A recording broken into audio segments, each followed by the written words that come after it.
Good morning, Hello. sir. Yes, please. Today I'm going to present my case on varicose veins.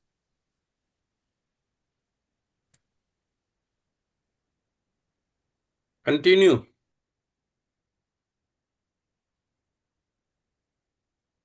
For the P, 29 years, एक minute. For the PGs, after the completion of the case, Dr. Shujal Bhai is going to talk about the newer modalities of varicose veins. So please you continue joining.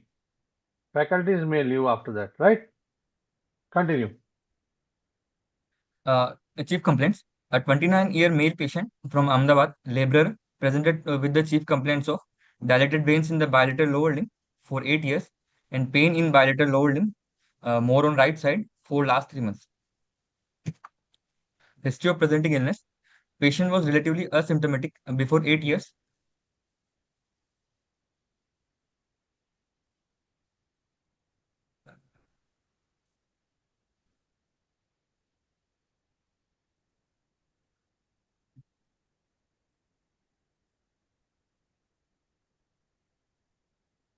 Continue. Sir,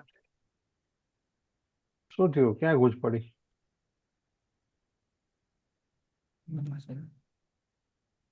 Hemant, yes, sir. what is problem? Your audio is not. Yes, sir. Patient was relatively asymptomatic before 8 years. Then he developed dilatation of veins on inner aspect of bilateral legs, which has gradually progressed to inner aspect of right lower thigh over last 8 years. Uh, Veins increases in size on prolonged standing and towards end of the day and gradually decreases on lying down. It is associated with itching in lower legs for last 6 months and pain in legs for last 3 months, which was dull aching in nature, more in right leg, which increased on prolonged standing and relieves on lying supine. Patient went to nearby community health center 2 months ago and was advised compression stockings, which he wore for last 2 months with no relief of symptoms and lost compliance. There is no history of fever and limb edema, prolonged immobilization, bleeding or ulceration, chronic cough and constipation, night cramps or joint pain, or trauma. In the past history, there was no history of diabetes, hypertension, COPD, or tuberculosis in the past, and there is no past operative history.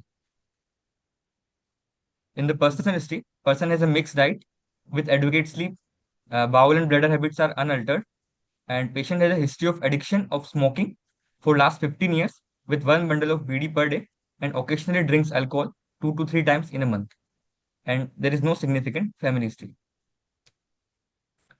Summary of the history. A 29-year-old male laborer presented to the OPD with complaints of dilated veins in bilateral lower limb for last 8 years, itching for 6 months, and dull aching pain in the legs, which was more on right side for last 3 months, which is aggravated by prolonged standing and relieved on lying down with no operative history. Okay, fine. Go to the first slide.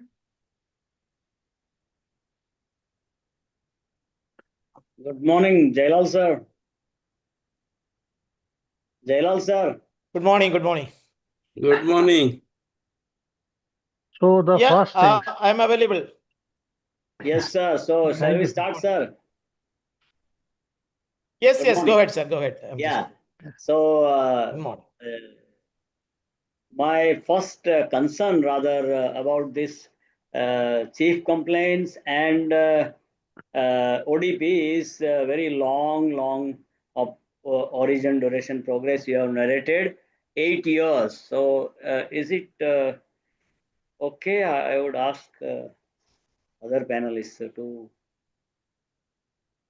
put ODP of 8 years. Yeah, chief complaint must tell what purpose he has come, but he has at least brought in that because there is a pain is coming for the last 3 months, though the complaint is there for a long time. Yes. So that may be the reason which has brought him to the hospital. Yes. It should include the why he has come to the hospital. Hemant, how do you argue this point? Sir, actually, patient was having a dilatation in the lower limb of dilatation of veins since last 8 years, but he was not taking any treatment.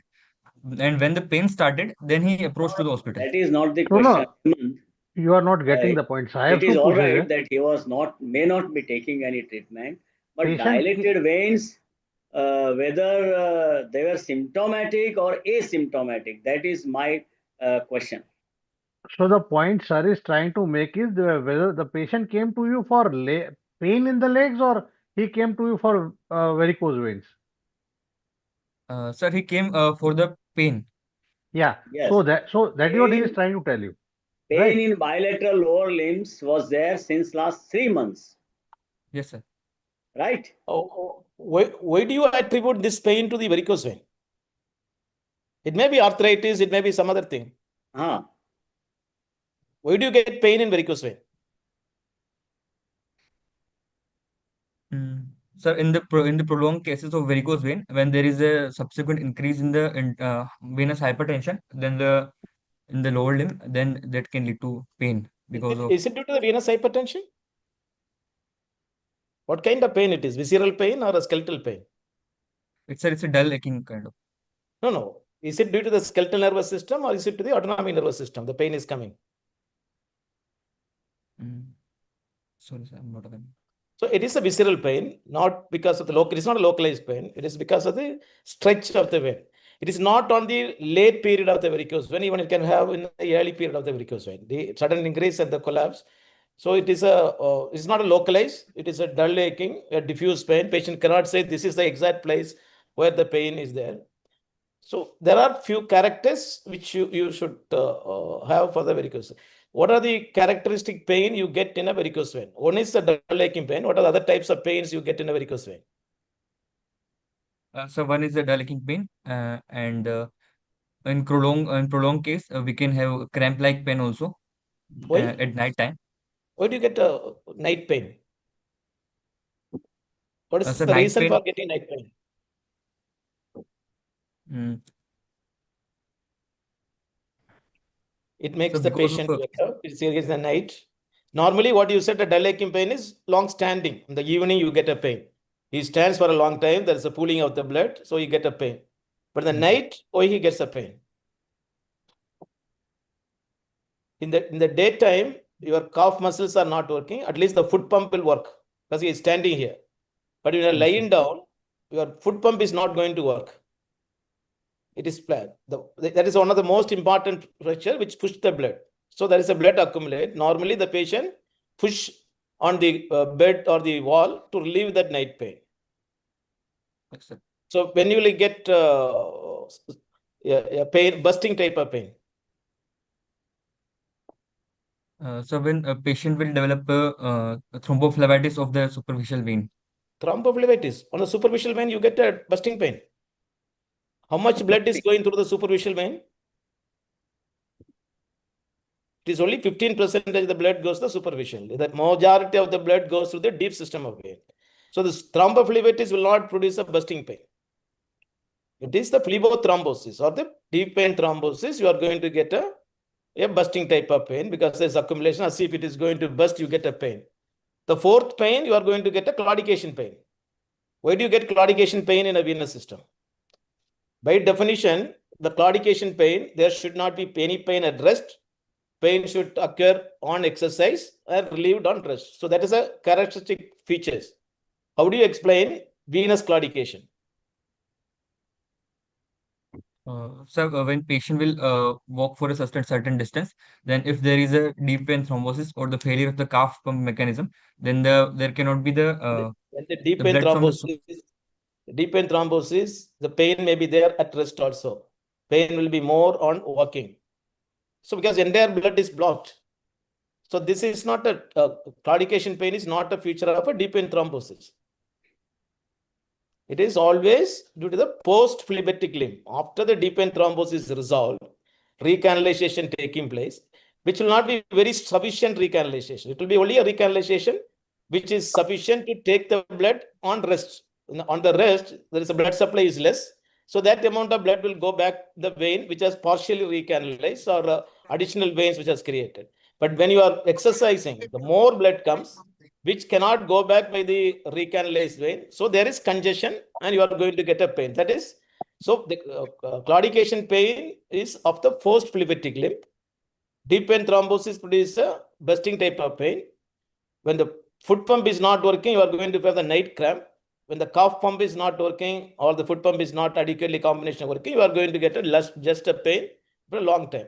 So when you say the pain in the postgraduate, you need to explain what exactly you are meaning, what kind of pain you are talking, and why you want to attribute this pain to the varicose vein. Okay, go ahead. Can I add few points, sir? Yes, sir, please. Yeah, Hemant. So, a few more points, important points. As sir said, chronic DVT with post-thrombotic syndrome that will have a bursting kind of or venous claudication kind of pain.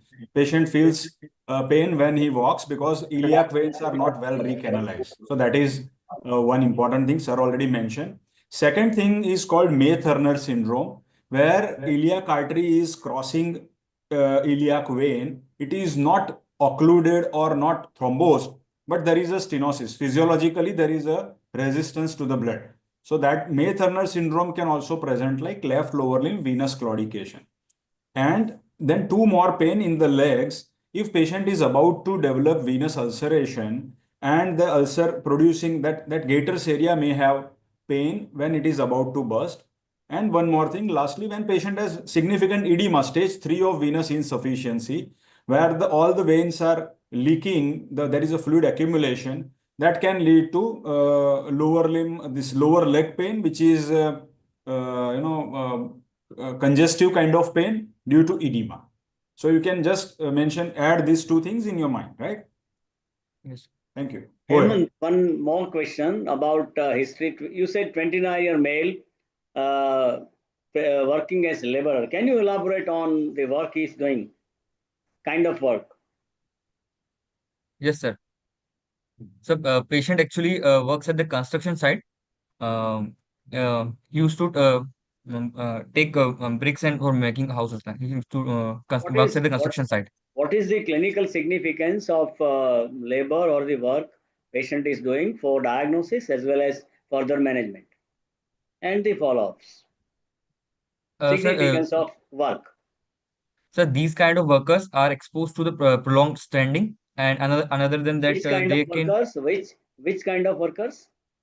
laborers who works at the construction site. Hemant, they don't stand for a long period. No, They no, are no. moving around. I would like to differ. Who are involved in prolonged standing? Most Bus commonly, conductors and the policemen. police. Surgeons. Yeah, the first thing that should come to your mind is surgeons.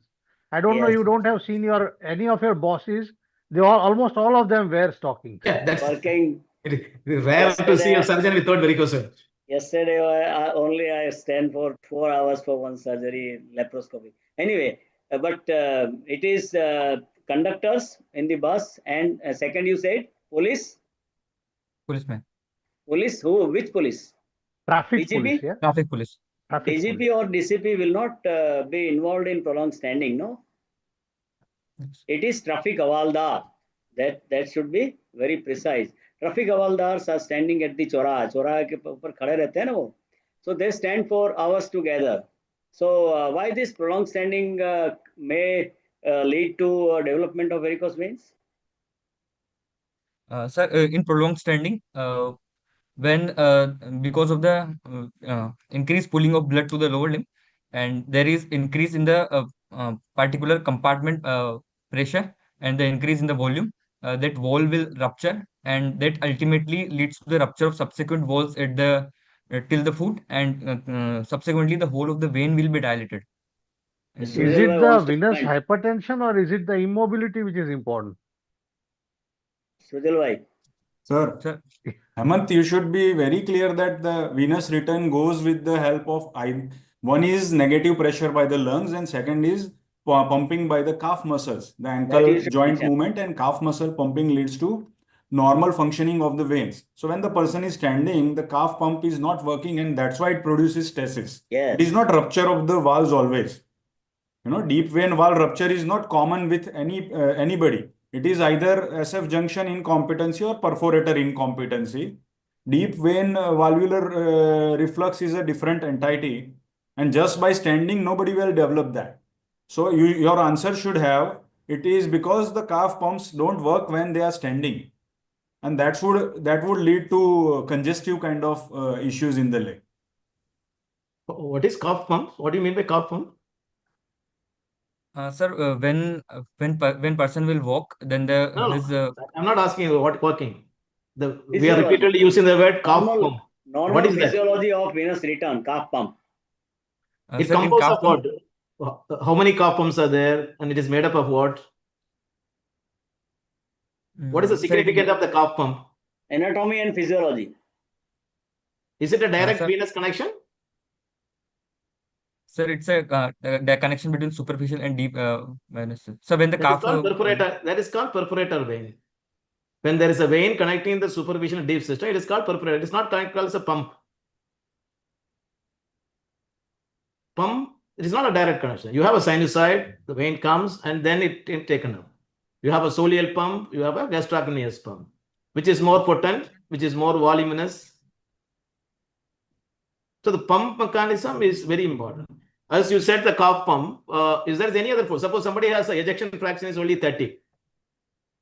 Is it plays any role in pushing the blood? No.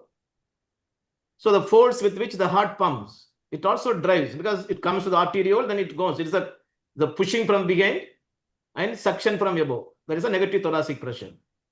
And you have a pump, both cough pump and equally it is a foot pump. Both are going to play a major role. Okay.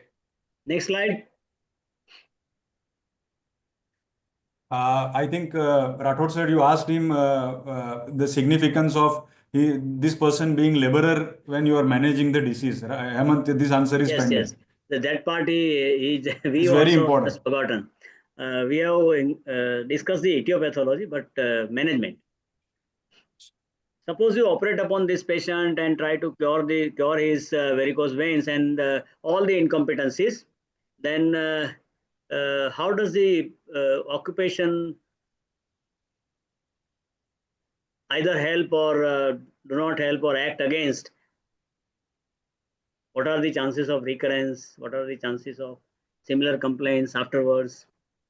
What do you advise? How do you counsel? sir, we Hemant, advise to Rathod sir indirectly asking the vocational rehabilitations. Yes. That is the vocational rehabilitation for varicose vein. Structured exercise training. Is it good or bad? it's good, sir. Walking is good or bad? So walking is good, and we will also tell That is what the patient. laborer is going to do. No? Somebody who is a hardworking laborer is moving, his cough pump is okay.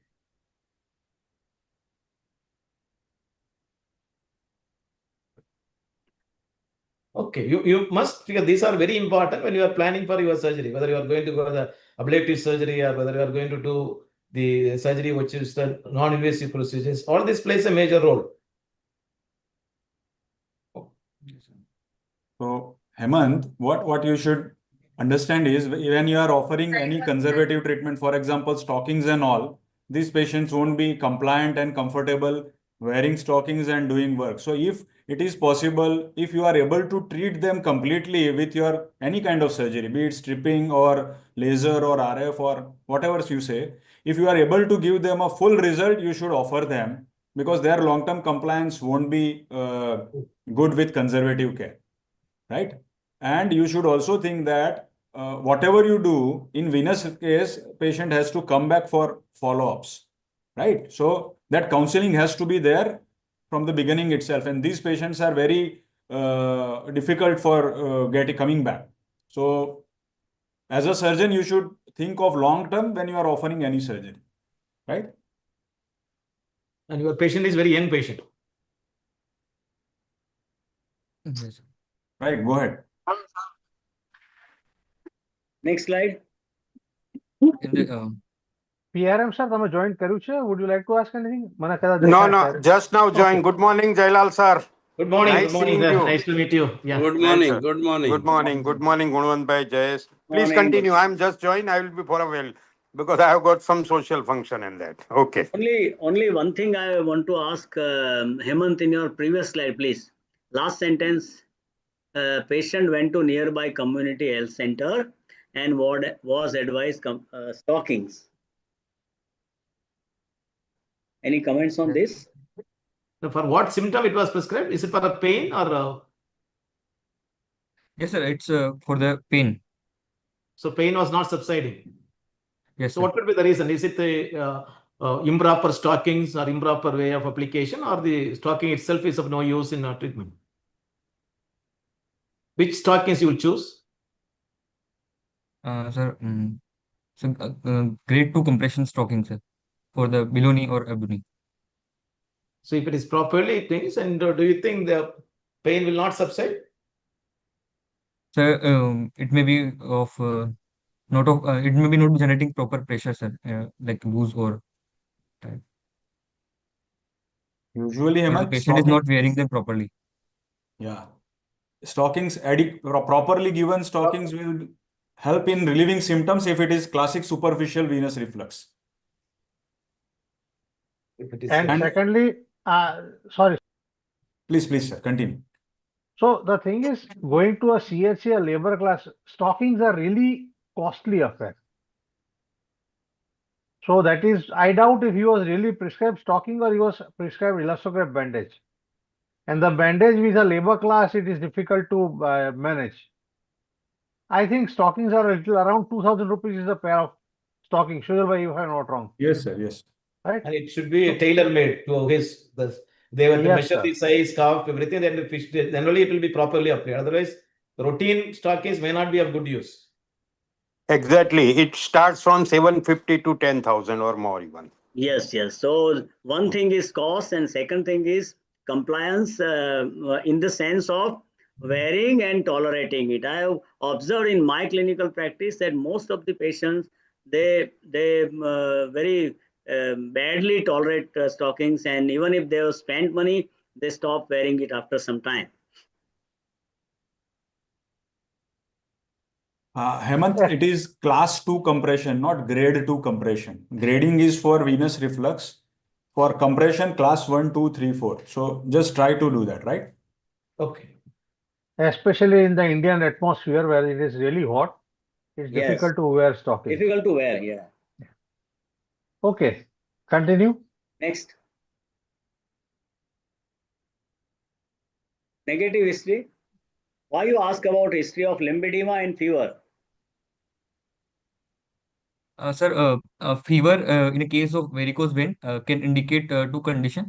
One, it can be because of secondary varicose vein because of DVT, and secondly, it can be because of the thrombophlebitis of the superficial venous system.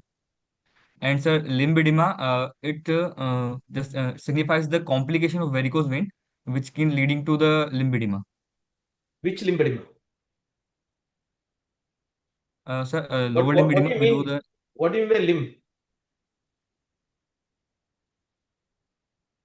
Is it a pedal edema you are meaning, or is the edema at the calf or edema at the thigh? Sir, edema in the left lower limb, below the knee, up to below the knee. Below the knee. So how do you get that edema? Is it that? Where do you measure if there is an arm where there is an the size of the limb is increased or not? Which is a feature of a DVT. Where do you measure? Mm.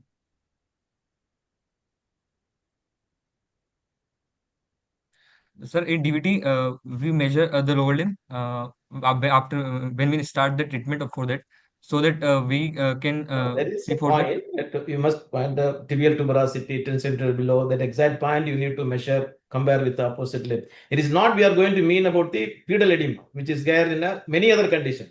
Just putting your leg down for any other condition also can produce a pedal edema. Here, the DVT, you are going to talk about the size of the limb, where there is a thickness of the limb or the size is increased at the mid calf level, or the associated fever, which may be the feature to indicate a patient may go through the DVT. And what is the prolonged immobilization? Repeatedly, you are saying prolonged standing, prolonged immobilization. What is prolonged? Do you know any score, or Caprini score, or somebody when you are thinking of DVT prophylaxis? Is it that prolonged means it is a uniform standard of prolonged? Somebody lies for 6 hours is prolonged. Is it like that? Yes, sir. What are the associated features with that prolonged embolization? Suppose you are operating on a patient of 40 kg individual for 4 hours and another patient with 100 kg individual for 4 hours, which is significant?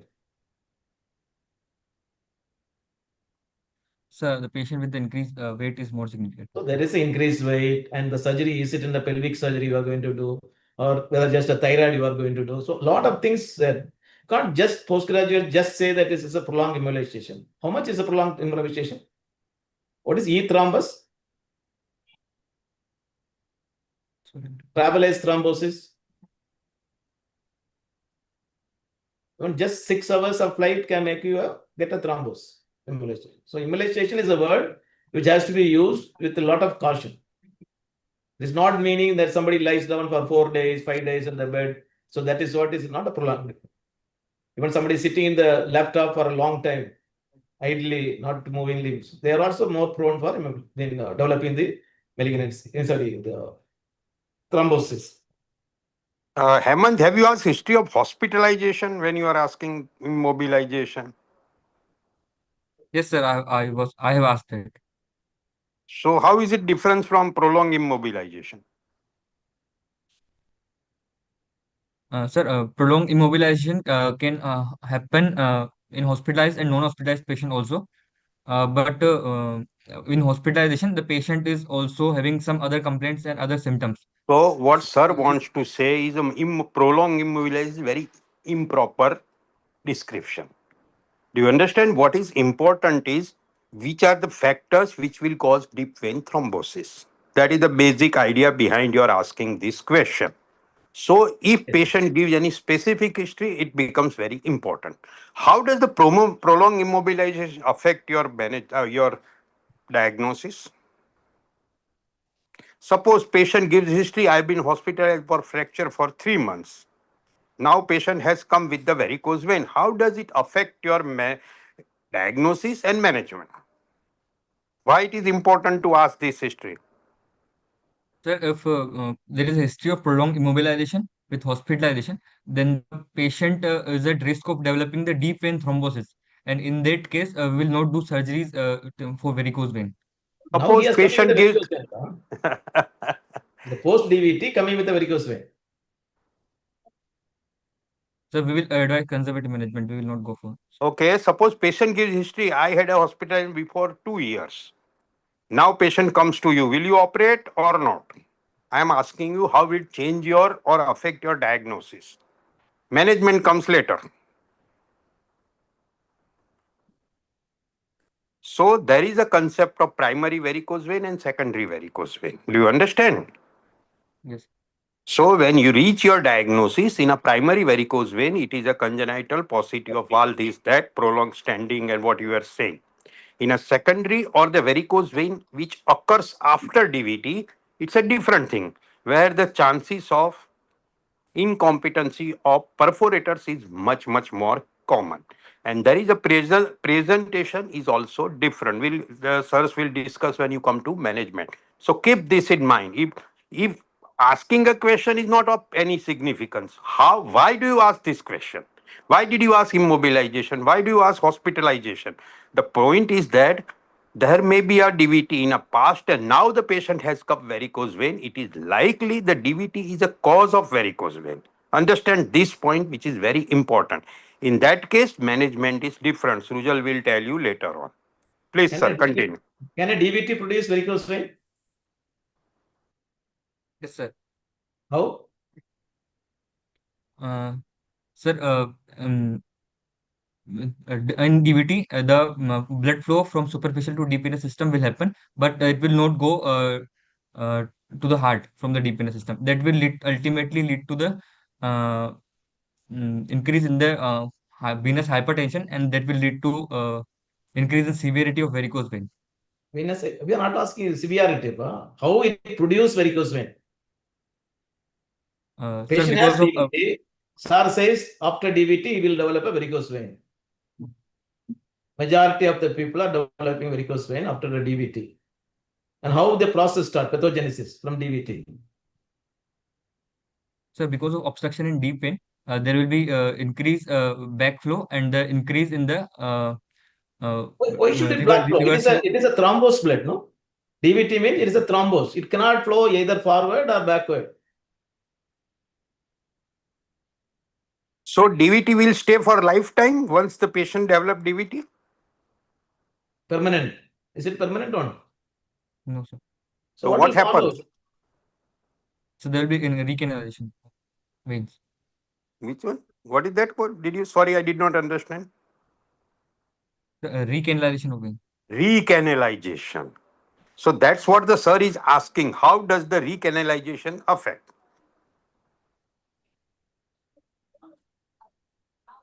It usually destroys the valve which is at the junction of perforator with the deep vein. So patients who had a history of DVT and recanalization has occurred are likely present with reflux from one or more perforators.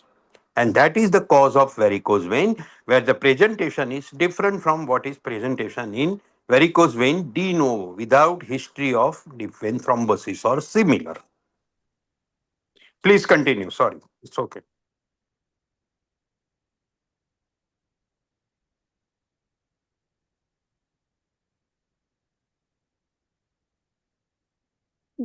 गुणों में बीजों के पता personal history में negative history में I पूछो ना wanted to ask about negative history. Previous हाँ slide. इतना मदद sir Yes. Why do you ask about this chronic cough and constipation? Bleeding and ulceration can be understood that you want to rule out whether patient was having previous ulceration or not, and whether he has bled from any of the uh, very high pressure and very superficial varicose vein. But why cough and constipation? Sir, chronic cough and constipation are an etiology for development of varicose veins. In chronic constipation, there can be compression of the venous system in the pelvis, Which venous iliac system? veins. Iliac vein. So what is the Iliac vein. relation of constipation in iliac vein?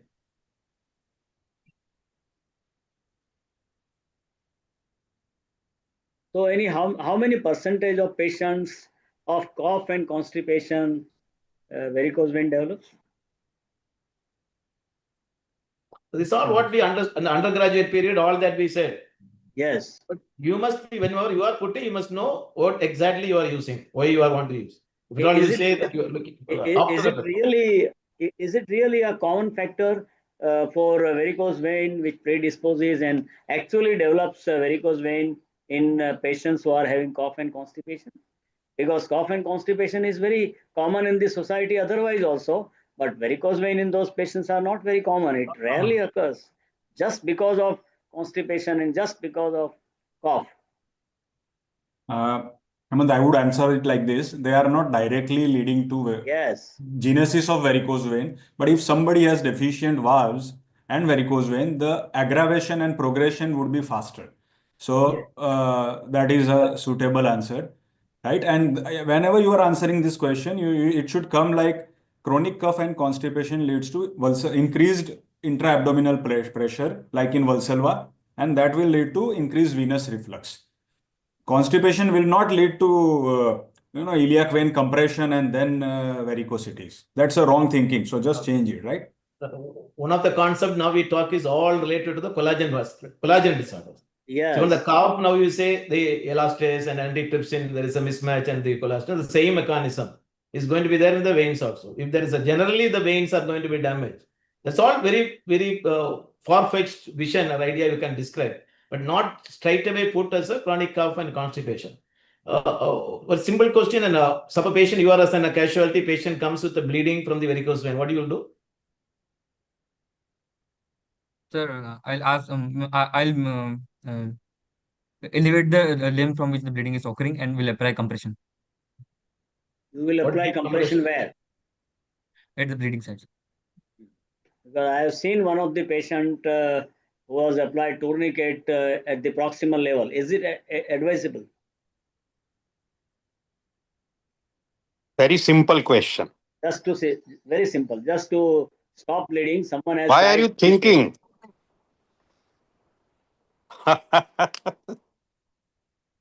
Someone has applied tourniquet proximally in Hemant, an Sru- attempt to sir, stop So bleeding. proximally we should not apply. so Srujal sir has also make a chest by moving her head. No. Hemant, एक वस्तु That is समझ, one thing you should never do it. Huh? yeah, we are just discuss. This is a discussion. Yes. But exam में भी out है, they don't get fretted by what is going on. Exactly. हाँ, You are a brilliant student and you should have it in your mind that, Yes. clarity of mind and then answer. Don't get, confused or we are just asking. It is in exam, similar thing will happen, right? Worse things will happen, not similar. Okay. Hemant, you should understand the question was very simple. I am helping you. The point is that bleeding has occurred. So your answer should be not like this. It should be comprehensive. The why bleeding occur? Why bleeding occur in varicose vein? Because of So vein because breaks. so because of any trivial trauma, the dilated veins it can lead to bleed. So it occurs to any patient. Why here it is different from a common person? Yes, sir. Why it is Sir, different? sir, because the dilated veins they contain All vein contain blood. yes, sir. So point here is you should understand theory of venous hypertension. In a normal person, simple compression may suffice at the local site. Here, it will not suffice because there is a local venous hypertension, which has caused this. So unless you treat a venous hypertension, it is not going to go. That is the sole purpose of treating, whether you put a incision, whether you put a laser, right? But in emergency, the treatment is you should be comprehensive. To reduce it, I will elevate and apply the compression bandage, not the compression. And that's why the Gunvan sir was asking, tourniquet is okay? No, it is not that you will apply compression or at that side. The culprit is higher where there is a valve is destroyed and there is a reflux. What you want to prevent is that reflux part and decrease the venous hypertension. So that should be the answer and examiner will be pleased. So sometimes Which the sir is answers, sometimes the points and the questions and even the things are mentioned just to condemn it, like truss in hernia, no, the tourniquets in varicose veins. Elevation With, is elevation and compression bandage is the best right time. thing to do it. Pankaj sir is repeatedly saying venous hypertension. What do you mean by that word, venous hypertension? Can you tell the definition of that ambulatory venous hypertension? So in ambulatory venous hypertension, there will be increase in the venous pressure because of the defective walls or the perforators. So suppose I ask the question, what is systemic hypertension? What do you say? So increase in the systolic blood pressure. How much is there is a value, no? How much Yes. will you say systolic hypertension? Or normal when you mean by hypertension? So similarly, you must say, what do you mean by ambulatory venous hypertension? Yes, sir. Is it increase in the pressure or decrease in the pressure? What is happening? Why it is called ambulatory venous hypertension? So it's an increase in the venous pressure more than 30 mm of H. So what is the normal venous pressure? So it's less than 15. Less than 15. So you are talking about deep vein. Is it that you said 30? Is it a 15 becomes 30 is ambulatory venous hypertension?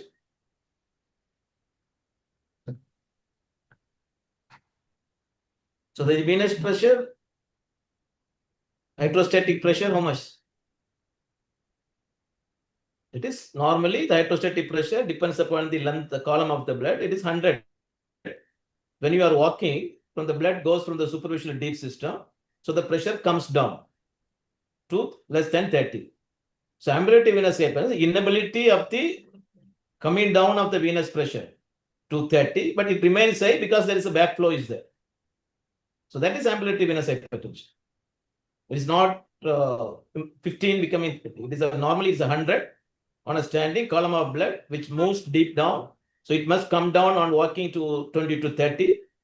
When there is a varicose vein, it will not come down because there is a backflow is going to happen. The pressure will remain high. That is going to make the ambulatory, because this is one word which is the most important and vital word for explaining any complication of varicose vein. How do you Yes, sir. measure venous hypertension? Ambulatory venous hypertension, how do you measure? Sorry, sir. I'm not aware. So it is not from the deep system. We are going to measure from the superficial venous system. You have to put a needle in the water column and tiptoe movement. So that will be able to prescribe them. Though we don't do normally, but you must know what you are talking about with the venous hypertension. Yes, sir. Okay, go. Next slide.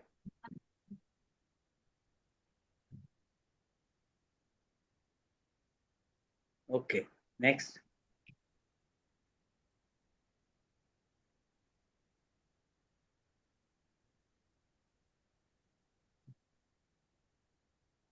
Shall we go to the examinations now? Any role of the smoking? Yeah, any role of smoking? Yes, sir. So, in smoking causes decrease in the cross-linking of collagen and decrease in elastin. Which collagen? That- What do you collagen? What do you mean by collagen? Collagen is a It's a carbohydrate, it is a fat, it is a protein. it's a protein. Okay, okay. So what is the collagen which is there in the vein? Collagen in the vein provides. No, there are a lot of collagens. You know what is the collagen in the skin?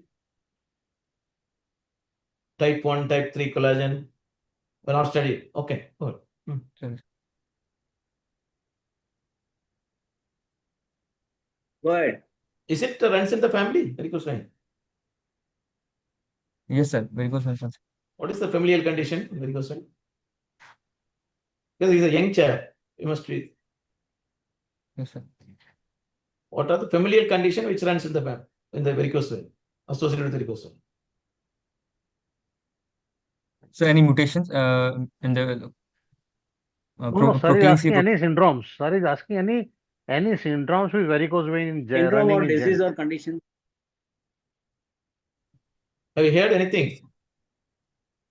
Clippal tenoid. Fingers are shown. Yes, sir. Clippal tenosyndrome. Marfan. Because Marfan syndrome. you have put there is no family history. So that you must know then what are the possibility of coming can run in the family. And if it is a clippal tenoid, where to look for the varicose vein and which vein will be dilated. So all these details you must know. It is not the medial veins, right? It is we are going to get the upper lateral veins. Have you heard of Klippel Trenaunay syndrome? Yes, sir. And then tell, sir, what is KT syndrome? Sir, in Klippel Trenaunay syndrome, there is a absence of the congenital walls, and that will lead to the superficial venous system dilatation and the varicose vein. Apart So from this, the patient long will saphenous and short saphenous will go for dilatation. no, so dilatation of venous. So you must go back to embryogenesis of the venous system. There is a 3 system from 3 embryogenesis pattern. The first system is the fibular vein. So it is not going to be come in the medial part. It is going to come in the lateral part only. Lateral vein of Mercilli, and it is accompanied by some pigmentation or skin changes. So it's a classic visual diagnosis. On inspection, you can stamp it as a KT syndrome. Yes. Okay.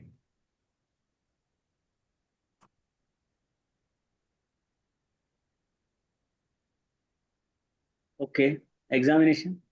Sir, one question. He has mentioned itching since 6 months.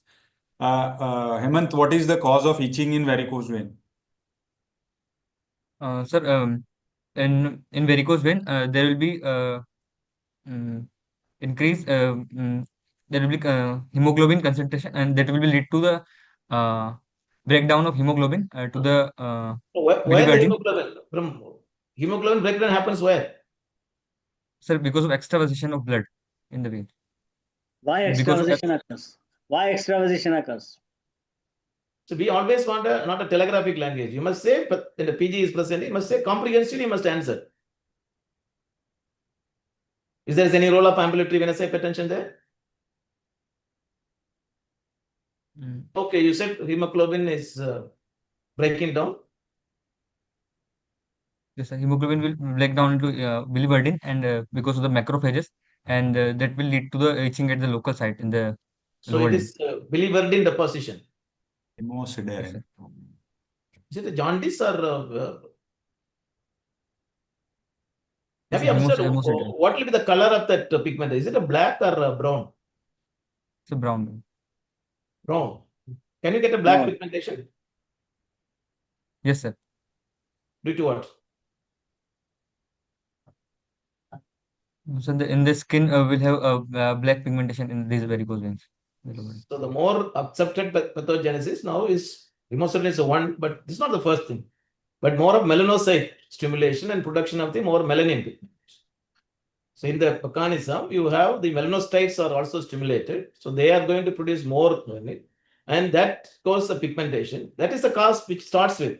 Hemosiderin normally comes when only the dermatofibrous sclerosis or that kind of time you get a hemosiderin also can come as a mechanism. So PG should know both the mechanism of that hemosiderin mechanism and the melanin pigmentation. Yes, The sir. question was about itching.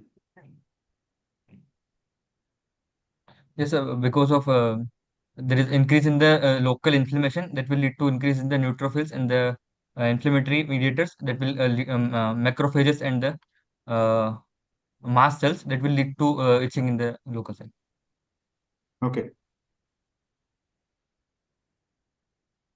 Good. Start with the So examination. in general examination, Why do you want to put 21.4 kilogram per meter square? What is that meter square? so that is a way of calculating BMI. Is it a surface area or weight? Height, What sir, it's height in meters. is a formula? Yes, sir. So when you put blood sugar, you will put 120 and then put a formula for that. How do you calculate? No, sir. See, kilogram per meter square is the formula at which we are going. We are asking only the BMI. We are never asked on how do you calculate. So BMI is a unit. It's a number. Yes, sir. And where do you use meter square normally now? When you are using a antibiotic, we say in a kilogram per kg, kg body weight or the dose. When you have a chemotherapeutic drug, you have a meter square per meter square. What is the normal surface area of an individual? What is your surface area? What is your weight? You know, no? Yes, sir. So you must know your surface area also. You must find out what is your surface area. Yes, sir. Okay. Hemant, the basic idea is that whatever you speak, see, this is like a disclaimer that whatever you speak can be used against you, right? So this is exam. Don't get scared, don't get confused, as Shujal sir said. Don't get confused, don't get worried. Just keep a clear mind, keep your head clean, and continue again. Please continue with the Good, examination. good. Go ahead. Local examination.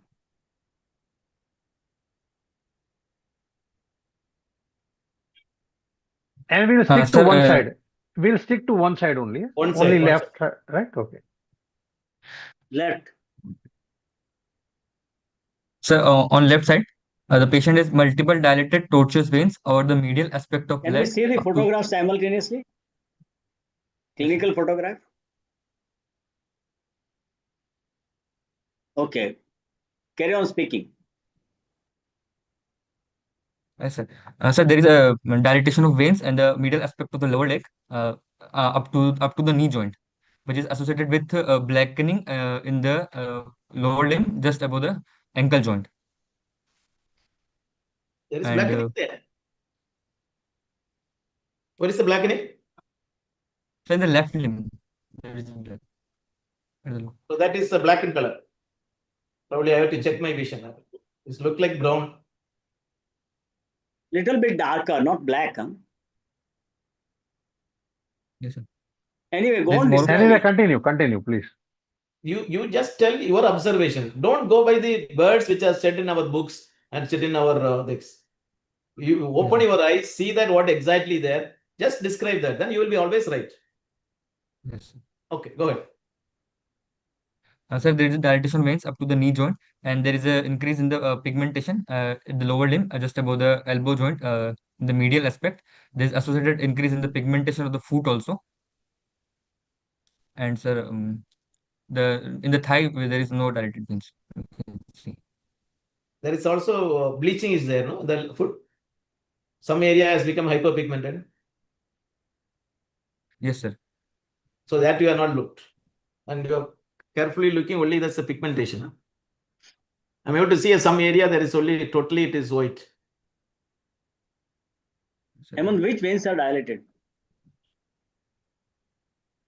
Sir, the veins in the dilated on the medial side, they are the territory of the superficial GSP territory, superficial venous system. They are dilated.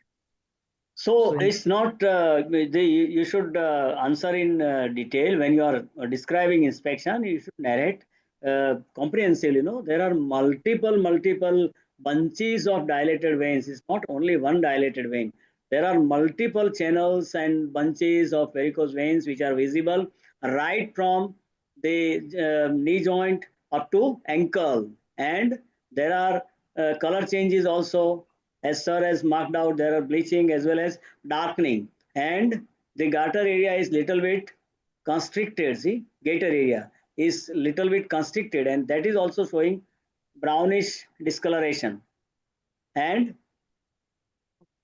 what else?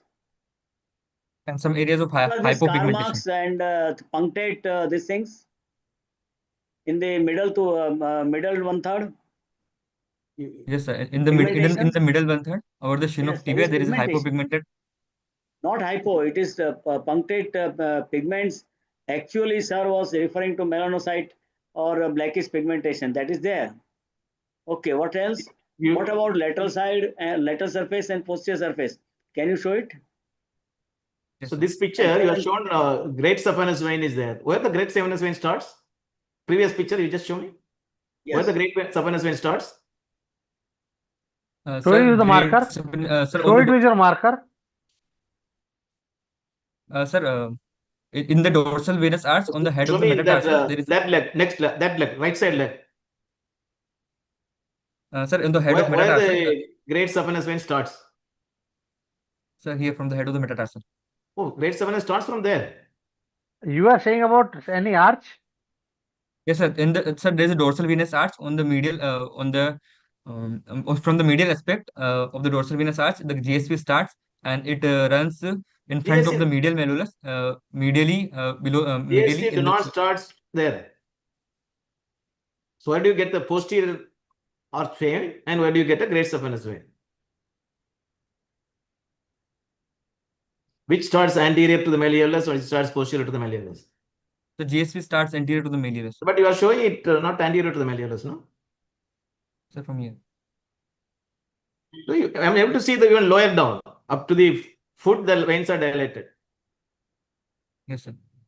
What is medial marginal vein? Can you zoom in, please? Is it possible? On left side, huh? Left side zoom.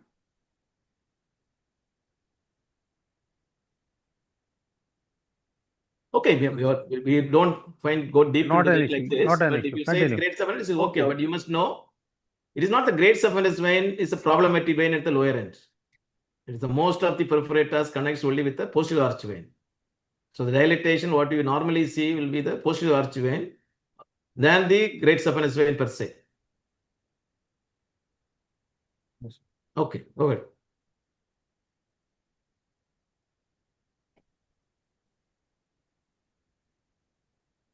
Okay, go ahead. Next slide. Sir, Is it literally our Indian patient? How you have taken a picture? Yes, sir. Yes, sir. It's Indian patient. The patient is from Ahmedabad. Sir, he is at civil hospital. Yeah. Looking very Westerner.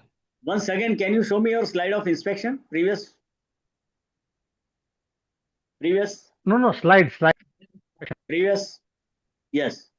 No visible swelling near saphenous opening. What do you mean by that? Which swellings sir, are visible near saphenous opening? If swelling is visible near saphenous opening, what will be your differential diagnosis? One can be it is femoral hernia. The other can be Saphena varix, and there is uh, lymph node spine, enlarged lymph node. Which lymph node? Sir, Suppose there is a varicose vein and saphana varix, both are same.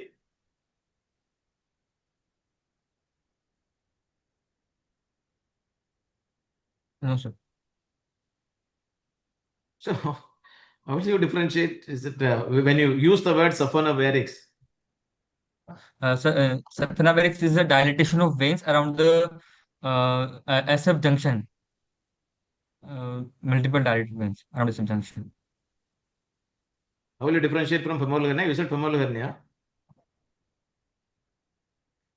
So in femoral hernia, there will be absent cuff impulse, and in Saphena varix, there will be positive cuff Femoral impulse. hernia, absent cuff impulse.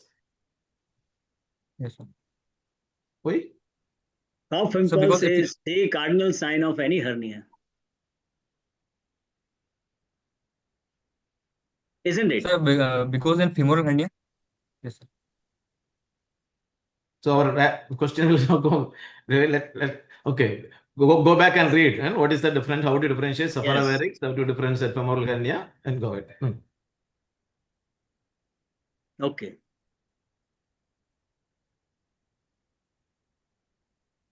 How do you know? You are confidently saying there is loss of hair. Yes, sir. But when I see the picture, there is no hair. No, but you are saying there is no loss of hair. Yes. Have you seen his legs 6 months back, 8 months back? Please, this is not the history. This is an inspection, which you cannot make it out whether it's a loss of hair. And comparing with the both leg, there is both a leg, there is no hair. So don't try to bring in which you cannot substantiate. You can very well say that the hair is not seen. That is, we want exactly you to see the case as it is and present what it is there, not your cognitive skill on the theory. So basically, sir, what sir is trying to tell you is that what is obvious, keep it obvious. Don't try to make a book picture out of your case, Yeah. right? Yes, sir. You don't always get everything as the book says. And you have beautifully said on the elevation of left, dilated vein disappear. Suppose you have a case, the dilated vein is not disappearing on elevation. What do you think? There is an Sir, I'll think obvious of varicose vein which you are elevating, but it is not. It will not disappear in fact, but it is not reducing in size or. sir, I'll think of deep venous thrombosis in that case. Deep venous thrombosis. Again, the blood will go through the saphenous opening and go up. No, Yes, sir. the blood superficial vein it will go to the saphenous opening and through the femoral vein it will go. But you are right, but you have to qualify that. Where is the deep vein thrombosis? So deep vein thrombosis in the iliac vein, sir. And So above the saphenous opening, if there is a iliac veins, there are thrombosis, it will not disappear because it cannot go from the saphenous. yes, There is one more reason. A patient like this, you are seeing multiple dilated veins here and there. so there can be superficial. There can be thrombus in the superficial vein. It is Superficial veins. Okay. Thrombophlebitis, you are meant to say. That we will not okay. call it Yes, as a varicose vein. No, already you have said there is a dilated veins are there. yes, sir. Anything else can get connected with the vein. AV fistula. Sir is asking about AV fistula. It's very important. It's very brilliant answer. If you say AV fistula, the vein size slightly may come down 10%, but it will remain because it is a hyperdynamic circulation. Everything is pulsatile and it will not reduce on because the direct arterial pressure is communicated to the veins, right? Yes. And if you operate in such patient, you are gone. A patient will suffer like anything. Yes. Okay, good. Jayesh ભાઈ તમારે કઈ? No, sir. So what is that gait? Normal gait? So what gait Sir, you are going to expect? चल नहीं तो आ जाओ. You are looking for gait, no? sir, For the what patient, purpose? Patient? sir, the patient, um, so when the gait, so normal gait is the patient is walking normally with the with foot, and when there is abnormal gait, then they can be What abnormal because of gait? What What abnormal are gait you what are we expecting? expecting? Sir is asking, what are you expecting in a varicose vein? Always we so look for something which we are expecting to happen. so I'm expecting for the equinus deformity in this case. What? Why? Sir, because of the patient will have pain while walking, so will he will be accustomed to walking on the toes, so will be which will lead to fibrosis of the tendo achilles, and that will lead to the equinus deformity on long run. Okay. Do you know three parts of normal gait? Three things: heel strike, mid stance, and foot off. The answer should be, when that if the ankle joint is moving normally, patient will put the heel first, then mid foot, and then foot off, mid stance, and then the toes will be off. When first heel will go off and then toes. So you should be knowing what is normal gait. Then you can answer this question that it is. And when there is a fixed ankle deformity, patient will just walk like without all three things coming up. So that will lead to even calf pump failure. So keep in mind, read normal gait for your exam. Because that stance which you are taking is more important for the foot pump. One of the most important difference in a calf pump and foot pump, always we say the blood flows from the superficial deep system. In the foot pump, blood can go from the deep system to superficial system. The blood flows from the deep pumps that comes to the saphenous, dorsal venous arch, and comes to the saphenous. So that is very important to understand that stance and how it is going on. That is what, when you talked about gait, it is important, it's good, but you must know the basic and why you are looking for it. Yes, sir. Go ahead. Next.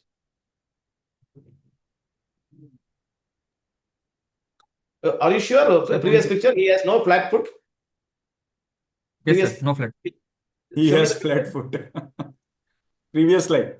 Previous slide. See, left is almost flat foot. Even right also has loss Yeah, of there is arch. no arch. There is no arch. PG exam is everything, but if you can make it out this, and you are going to score it all. So not just pass it away. Don't neglect any finding. Look for finding, and if possible, you can explain. We don't mind even if you cannot explain. You say that I have noticed this finding. Okay? Okay, go ahead.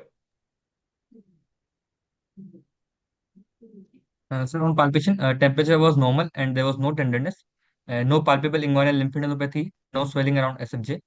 In Brody's Trendelenburg test, there was on test one, there was rapid filling of column of blood from above downwards on releasing tourniquet was seen on both the sides. And Rather explain the test, please, and then give your inferences.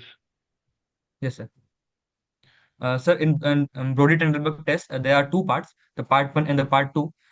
In part one, first of all, we'll ask the patient to lie supine, then we'll elevate his lower limb, and they'll empty the superficial venous system, and then we will tie a tourniquet or we'll compress the or we'll Where do you compress ligate?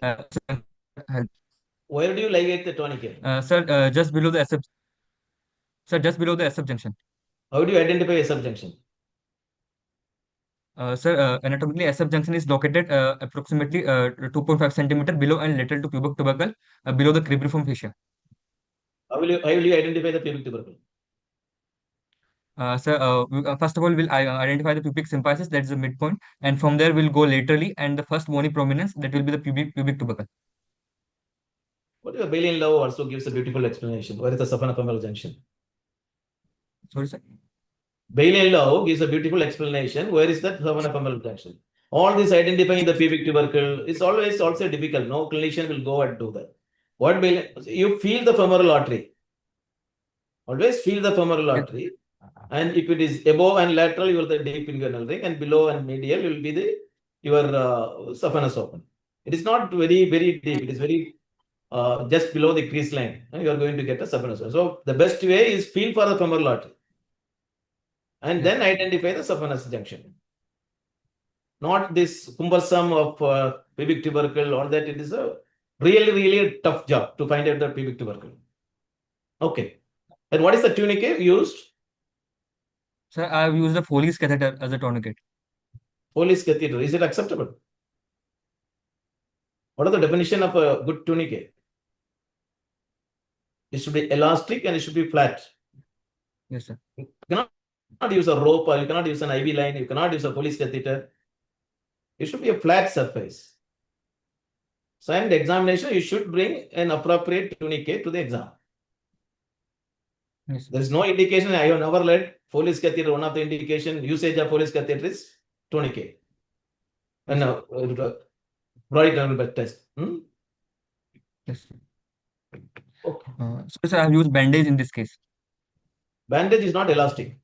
Yes, sir. So what we normally say, it must be an elastic structure. It must be a flat surface. Yes. So again, bandage is not an ideal for a tourniquet. Yes, sir. Nowadays, all these tests has become obsolete. Nobody is going to do that. All that so that we don't give much importance to the practical. But in the examination, theoretical part, when you are coming or you are appearing for Western examination, you must be a little careful in what exact structures you are going to use. Okay. So I will tie a tourniquet just below the SF junction. Then I'll ask the patient to stand, and then I'll release the tourniquet.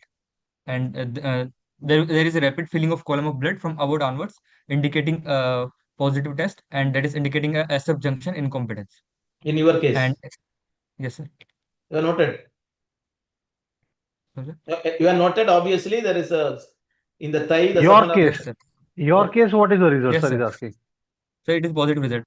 There was SF junction incompetence. There was a rapid filling of column of blood from above downwards in my case. Hmm.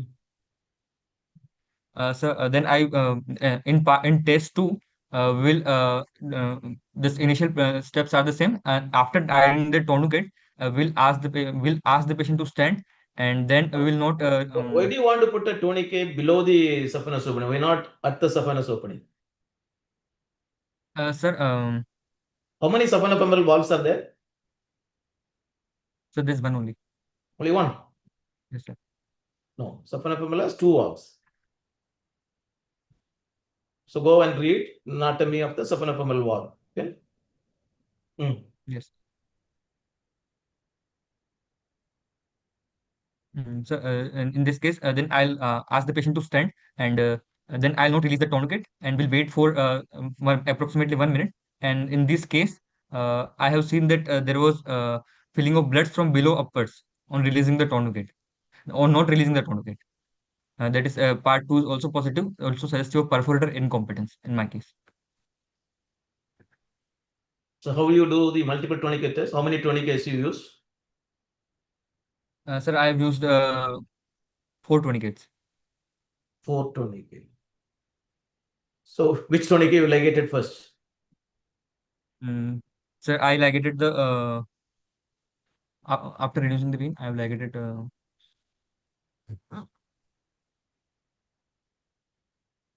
That means you are Sir, not done the test. femoral. Sir, I have ligated the femoral tourniquet first. Then your In the whole thigh result region. is wrong. Then your whole result is wrong. So always ligate from below upwards and also remove from the below upwards. So each segment you need to see that which segment is there. So ligating from below upwards angle, then you go above up. So similarly, you are going to remove it like that. Is there any role of fifth tourniquet? Yes, sir, but I'm not aware about.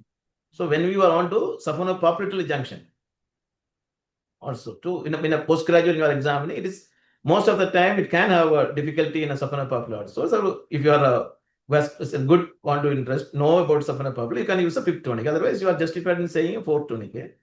But you must know how to do that test and how do you are going to examining that test. Okay. Yes. Sir, in multiple tourniquet says there was filling of veins around the knees was seen after asking the patient to stand with multiple tourniquet tied. That is suggestive of So I don't believe in this case you could have elicited the Schwartz test. Yes, sir.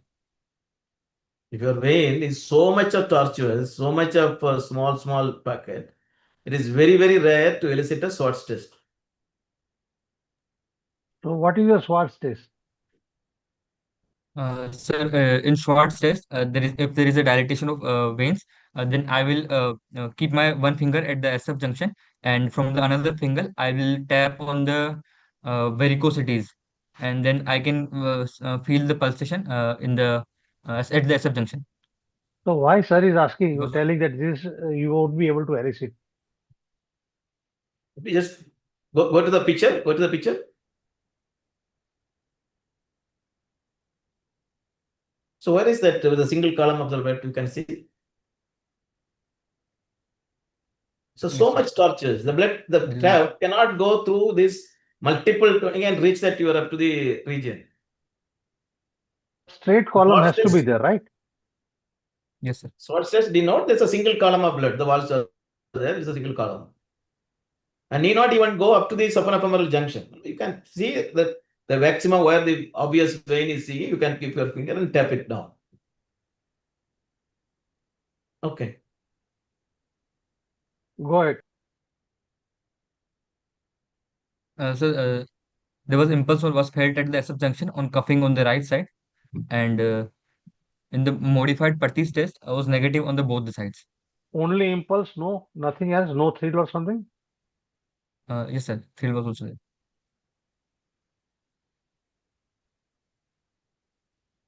Why do you want to do modified Patti's test? How do you justify your modified Patti's? Where multiple tourniquet test is positive, that indicates perforators are incompetent. So what you are Yes, sir. going to see in a modified Patti's test? So in the modified Patti's test, I would like to look for the look for DVT and the patency of the deep venous system. No, how? What is the sign or what you are going to observe? So in modified Patti's test, I will put a tourniquet just below the SF junction, and they will and ask the patient to walk around. So if the deep venous system is patent, then through the deep venous system, the blood will escape and it will go. If there No, is when you have a perforator incompetence, when you light the saphenophumeral junction, the vein will come, blood will come to the superior system, the vein will get dilatation. Modified Patti's test, we are going to look for a dilatation of the vein, augmentation of the dilatation of the vein, which will be there on perforators incompetence also. yes, sir. It need not be there only on a deep vein thrombus. So in a case with the perforators incompetence, you cannot depend upon the increase in the size of the vein. We do not know, is it because a deep vein is blocked or is it because the perforators is there, blood is coming here more. See, one is you are ligating there, blood cannot go, so the blood stagnate there and you are going to get. Other is, there is from the deep venous system also when there is perforators incompetent, naturally the blood will come to the superior system. So, Sir, in modified Perthes, they apply the this thing, no, the bandage. yeah, what you want? No, that is Perthes test, sir. We put a full smoke bandage and come see the Perthes, because that we were saying only for the pain. But modified Perthes test comes because we are going to see two, not only the pain, but also obvious subjective. The objectively the size will be there. But here again, you can only say if the pain, if there is an associated pain, you can put it for it's a deep vein thrombosis. So if the examiner asks you, you can say, sir, I am not going to look for the size increasing. I am going to look for the pain. So that is something like a Perthes test. So see, when Trendelenburg 1 and 2, when you are doing, if only when 2 is positive, you should do the multiple tourniquet test. If there's a 2 is negative, don't say multiple tourniquet test done, because that shows there is no perforators incompetence. When there is no perforator incompetence, you should not do a multiple tourniquet test. Similarly, when you have done multiple tourniquet tests and identified the perforators incompetent, it is not necessary you are going to do a modified Perthes test, because it is not going to give you any other objective values on that. So easily you can say the examination and skip few of the tests which is not necessary. That all depends on how you are going to justify your stat. So will you empty the veins in a modified Perthes test? No, sir.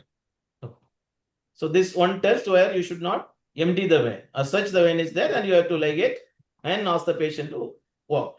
So suppose the examiner says you should not make the patient to walk outside your room in which you are examining. What you will do? Sir,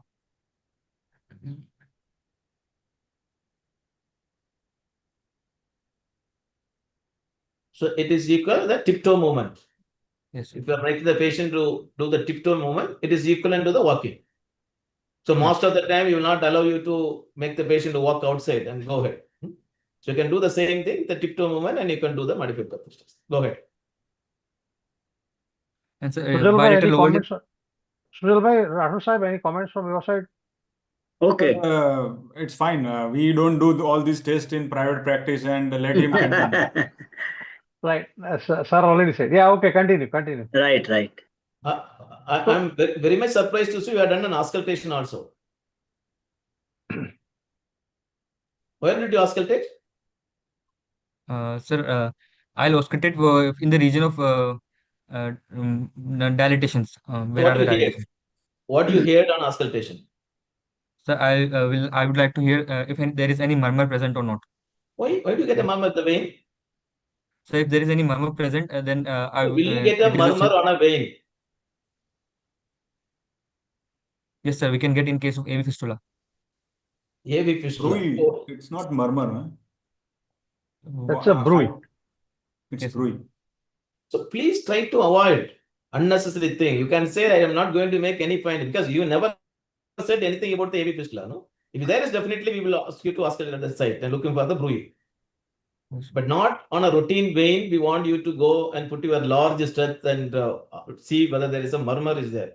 You have to put it on your heart to see for the murmur, not on the vein. Yes, sir. Okay. Okay, so now the diagnosis.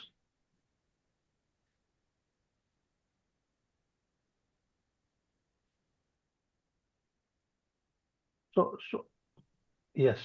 So my diagnosis is chronic venous insufficiency in bilateral lower limbs of primary etiology involving the great saphenous vein with saphenofemoral junction incompetence and dots perforated incompetence with skin pigmentation. Well, the SEEP classification Primary is etiology of C4A. what?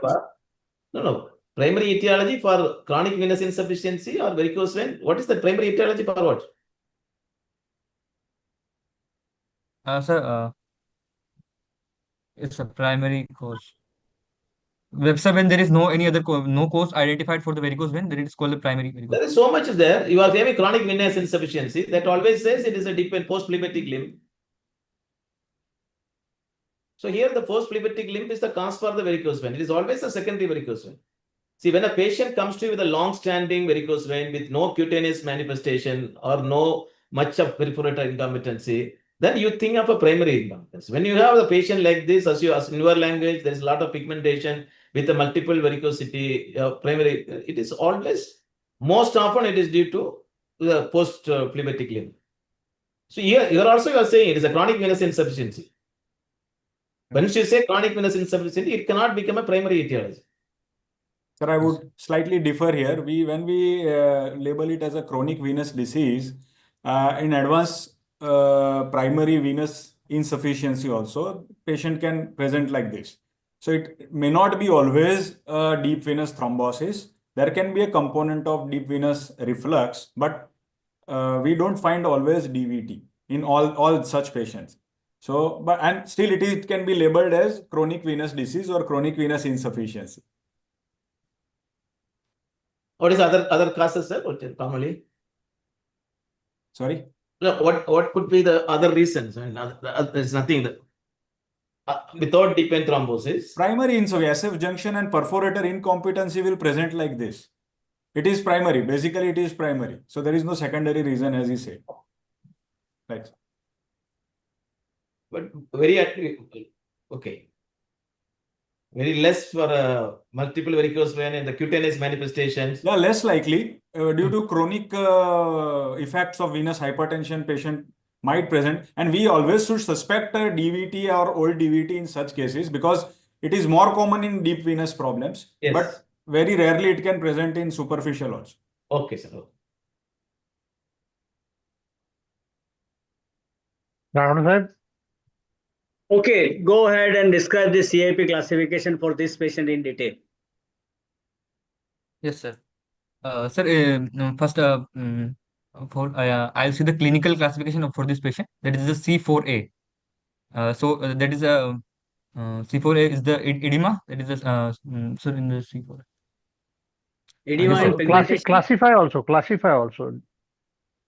Yes, sir. The Sir, classification also and this patient also. sir, in clinical classification, there is a C1, there is two parts, C1A and the C1B. In the C1A, there is a telangiectasia, and the C2, the C1B, there is reticular veins. And in C2, we have the varicose vein. And in C3, we have edema. And in C4, we have A, B, C, and D. Sir, in C4A, we have what we have itching, and in itching and eczema. And C4B, we have lipodermatosclerosis, and in C4C, we have corona phlegmaticia. And in What is that? C5, What is chronophlebectasia? sir, corona phlegmaticia is the directed is the redness around the ankle joint, that is in the form of like sunray appearance type. Redness. Yes. Why there is redness?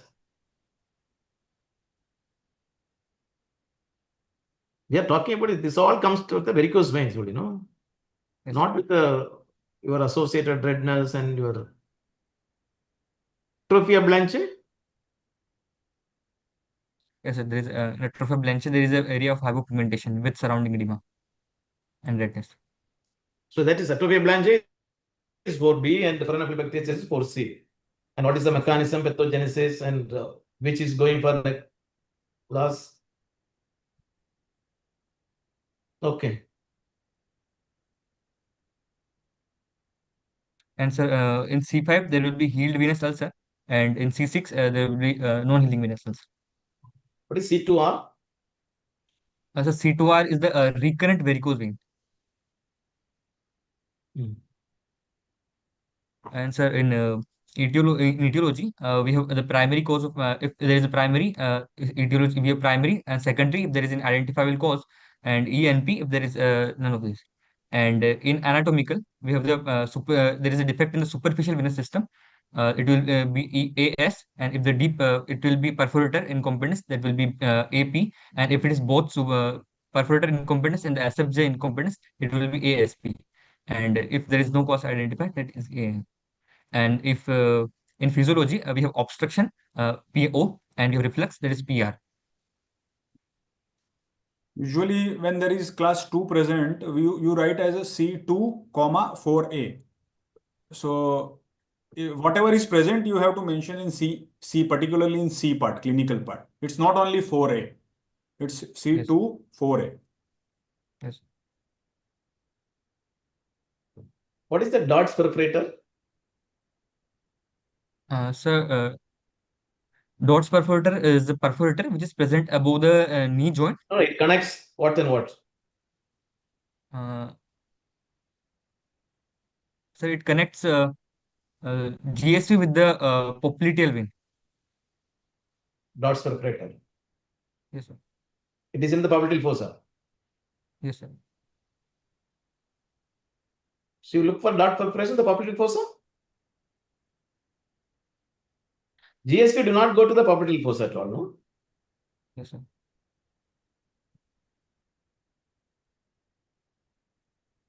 So now what is advised is forget all these names and try to understand and what is exactly what veins are connecting. The most of the lower limb veins, it is a posterior arch vein which is going to communicate with the posterior tibial vein, not with your regular GSV.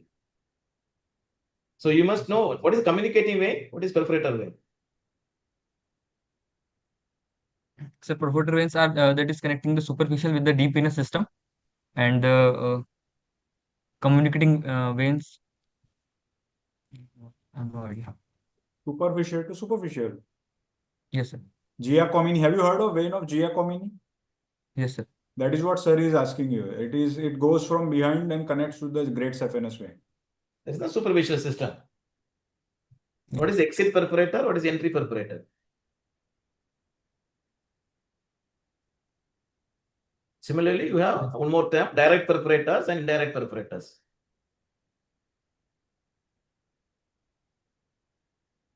When one vein is connected to another vein, it is a direct perforator.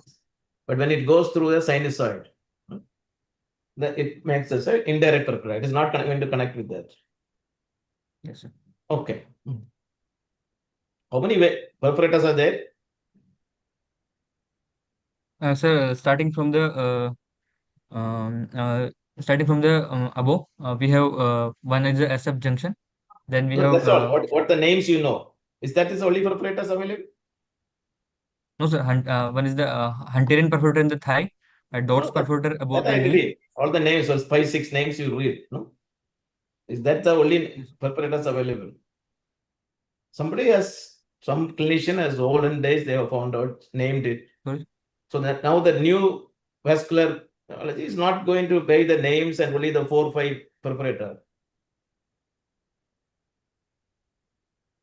So you must. Sir, these are the named perforators. Apart from this, we have other perforators also unnamed, which connect the superficial system to deep Do venous we have system. a short saphenous system has a perforators?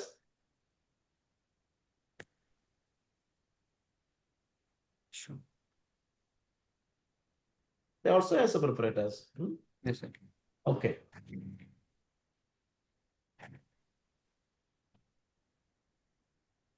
So how we are going to proceed? Sir, as a part of the management, I would like to investigate this patient. I would like to do the general investigation of the patient, which include the CBC coagulation profile, and Why as do an you want a, extension of my why do you want a CBC at this moment? sir, if at all, if I will plan for the operative intervention, No, you then are not planned. You are not made your diagnosis. You are not made what kind of surgery you are going to do. So that comes yes, sir. second part. When you are postgraduate, what do you say? The first thing is only your confirmation of your diagnosis. Yes, sir. So how do you confirm your diagnosis? So after thinking that to confirm you want to do surgery, you want to do all those things. Not at the first Yes, beginning that you have to do the CBC. So as is the yes, exam, you must be saying only the first test you are going to do the confirm your diagnosis. yes, sir. Sir, to confirm my diagnosis, I would like to go with the duplex scan of bilateral lower limb in this case. What is the duplex?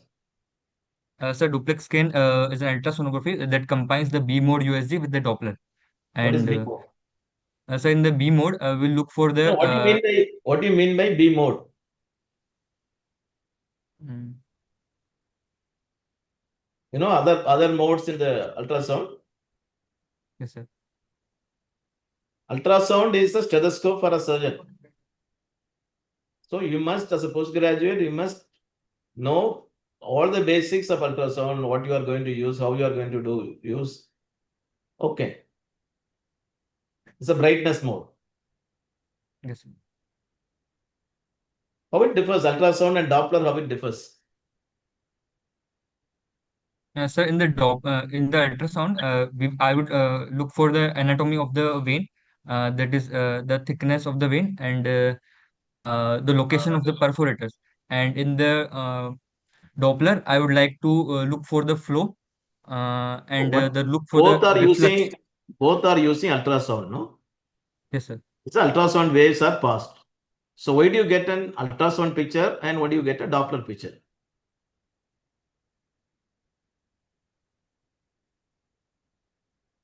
Sorry, I'm not.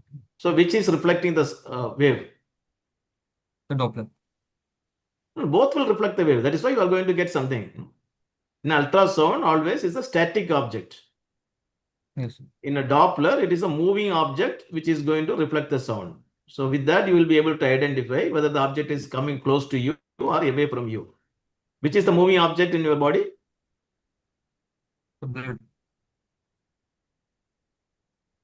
Blood. So the RBC in the blood will, Yes, heme in the RBC will reflect the sound, and by that you know in which direction it is. So Doppler is going to tell which direction it is going to say. So if you are keeping your probe on your wrist, you know whether it is an artery or a vein. Similarly, in the perforator, you know whether it is going superficially deep or deep to. So when you will say it is reflex. Plus velocity of the moving object. Yes. Is the reflex is a normal or abnormal? It's an abnormal thing. No, reflex is a normal or abnormal? Reflex flow. So it's abnormal. So anyway, when you are putting a blood or a drop of water, when it hits something, it will always come back little, no? Yes, sir. And the saphenous valve has to open, the blood has to flow, it has to close. It takes some time. Till then, there will be few drops of blood will be coming back. So when you say when the significant reflex and when you say it is significant reflex. Sir, in the subjunction, when we are talking about particularly of subjunction, if there is an it takes more if the reflex is occurring for more than 0.5 second, then we will say that So it up is to significant. 0.4 second is a normal. Yes, sir. So don't say reflex is always abnormal. Then normally there will be some reflex. When it is significantly high means more than 5, it depends. Saphenophemoral junction 0.5, SP junction up to 1, or here it is 0.3. So the Doppler also going to grade whether it's a significant reflex or not, and also say it is a direction of the things. So you must know what are the things you are going to see in a Doppler, the 4 steps augmentation, the basic flow, basic flow, compressibility, all that you must know. Yes, sir. Okay. So you're done and your diagnosis, your CAP classification, you have made it out. So what do you want to do? So after diagnosis, it as a case of varicose veins, and there is no DVT which is diagnosed on the duplex scan. And then I would like to operate this patient. Hemant, have you I would got like, this Doppler report? Hemant, yes, sir. if you have, please display. Doppler. Yes, sir. What does it say? Read. Sir, Doppler study of lower limbs for varicose veins. Sir, bilateral femoral popliteal and paired anterior and the posterior tibial veins appear normal in course and compressibility, and shows normal color flow and no spectral waveform. There is no evidence of DVT noted. So on the right side, we have SF junction incompetent, and vein of Giancomini is noted. And for superficial varicosities, there is multiple dilated tortuous varicosities along the course of GSV in the leg and thigh region, with few varicosities are noted in the anteromedial and the posteromedial aspect of leg. So With the it is not accepting with your clinical finding, no? uh, Clinical finding, you said a lot of perforators incompetence is also there. yes, sir. So Doppler is not saying there is a perforator incompetence. Yes, sir. Okay. Sir, it's showing that there are three perforator incompetence. It's showing in the right side. Approximately 3.7 mm on the posterior of right knee, approximately 2.7 mm on the medial aspect of lower one third of leg, and 3 mm on the medial aspect of the mid one third of leg. Oh, there is a perforator. Okay, oh, go, sorry. Yes. And so on the left lower limb, there is SFJ is incompetent with the vein of Giancomini noted, and there is also multiple dilated tortuous varicosities along the course of GSV, with few varicosities are noted in the posterior aspect of leg with incompetent perforators. Okay, okay.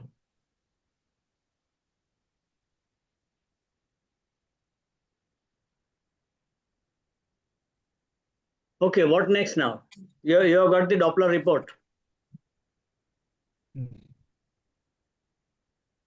Then I'd like to operate this patient. For that, I will like to do the general workup of the patient, and then I would like to operate. What surgery? Supposing we talk about surgery, Shujalbhai is already there for other modalities. So what surgery and why? In this patient, in my patient, I would like to go with the endovascular therapy, sir. Minimal invasive endovascular laser ablation or the radio frequency ablation. That's not the only thing you would do, right?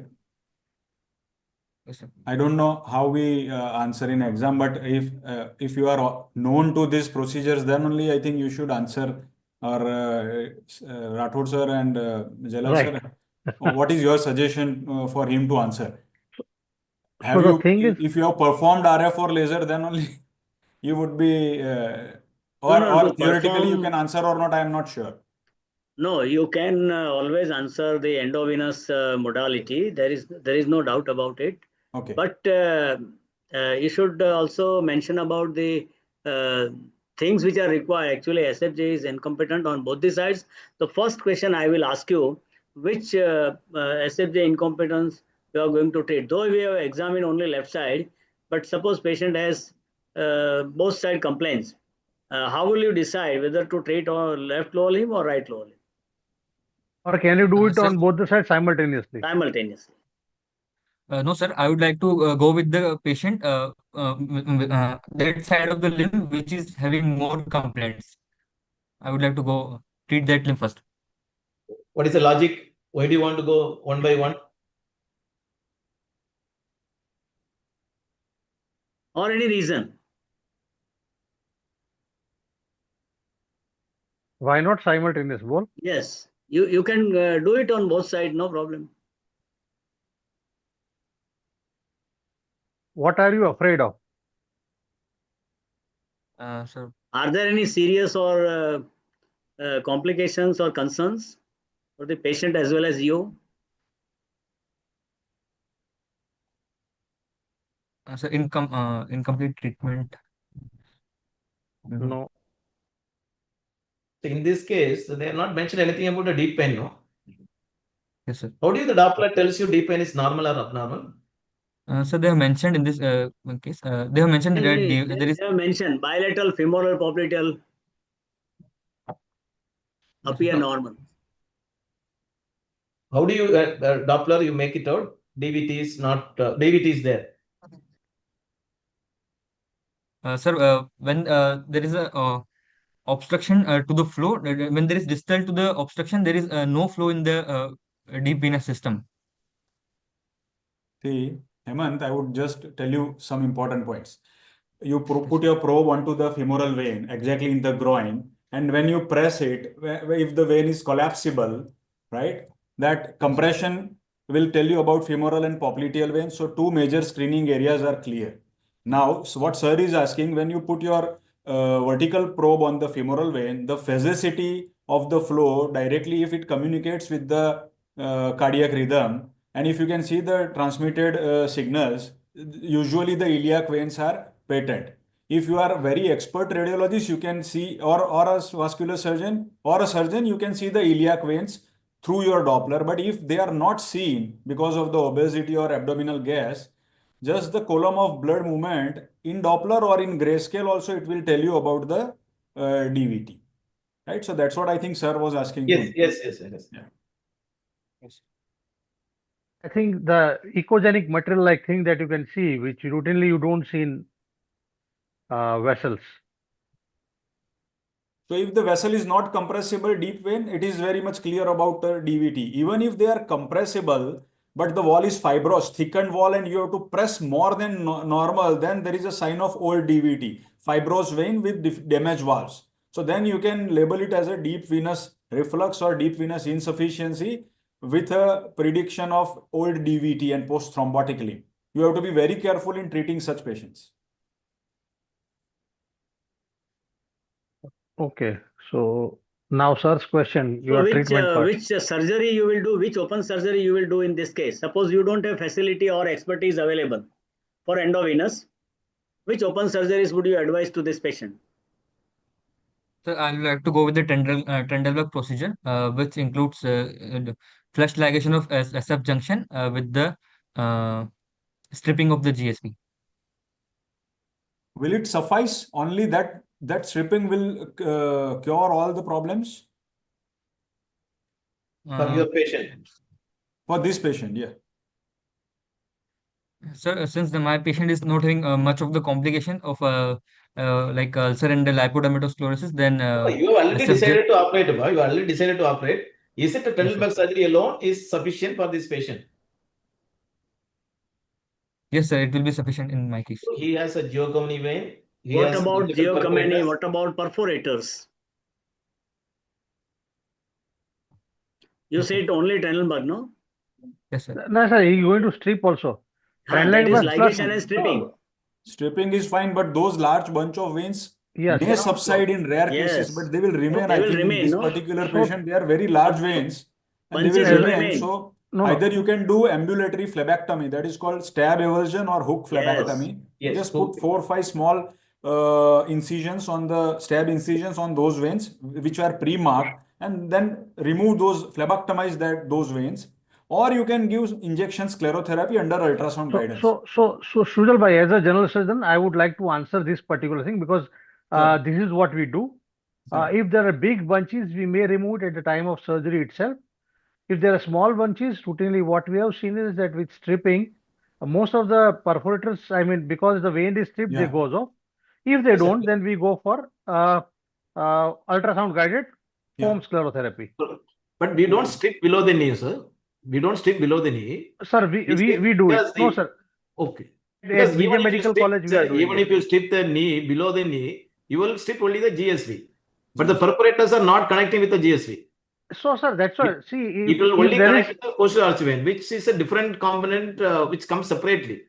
So I don't yes. think below knee even the stripping is justified, and No, no. even below the stripping will not remove all the perforators unless you do the hook phlebotomy or foam sclerotherapy. So, sir, that is what, sir, we call the patient on the first or second follow-up.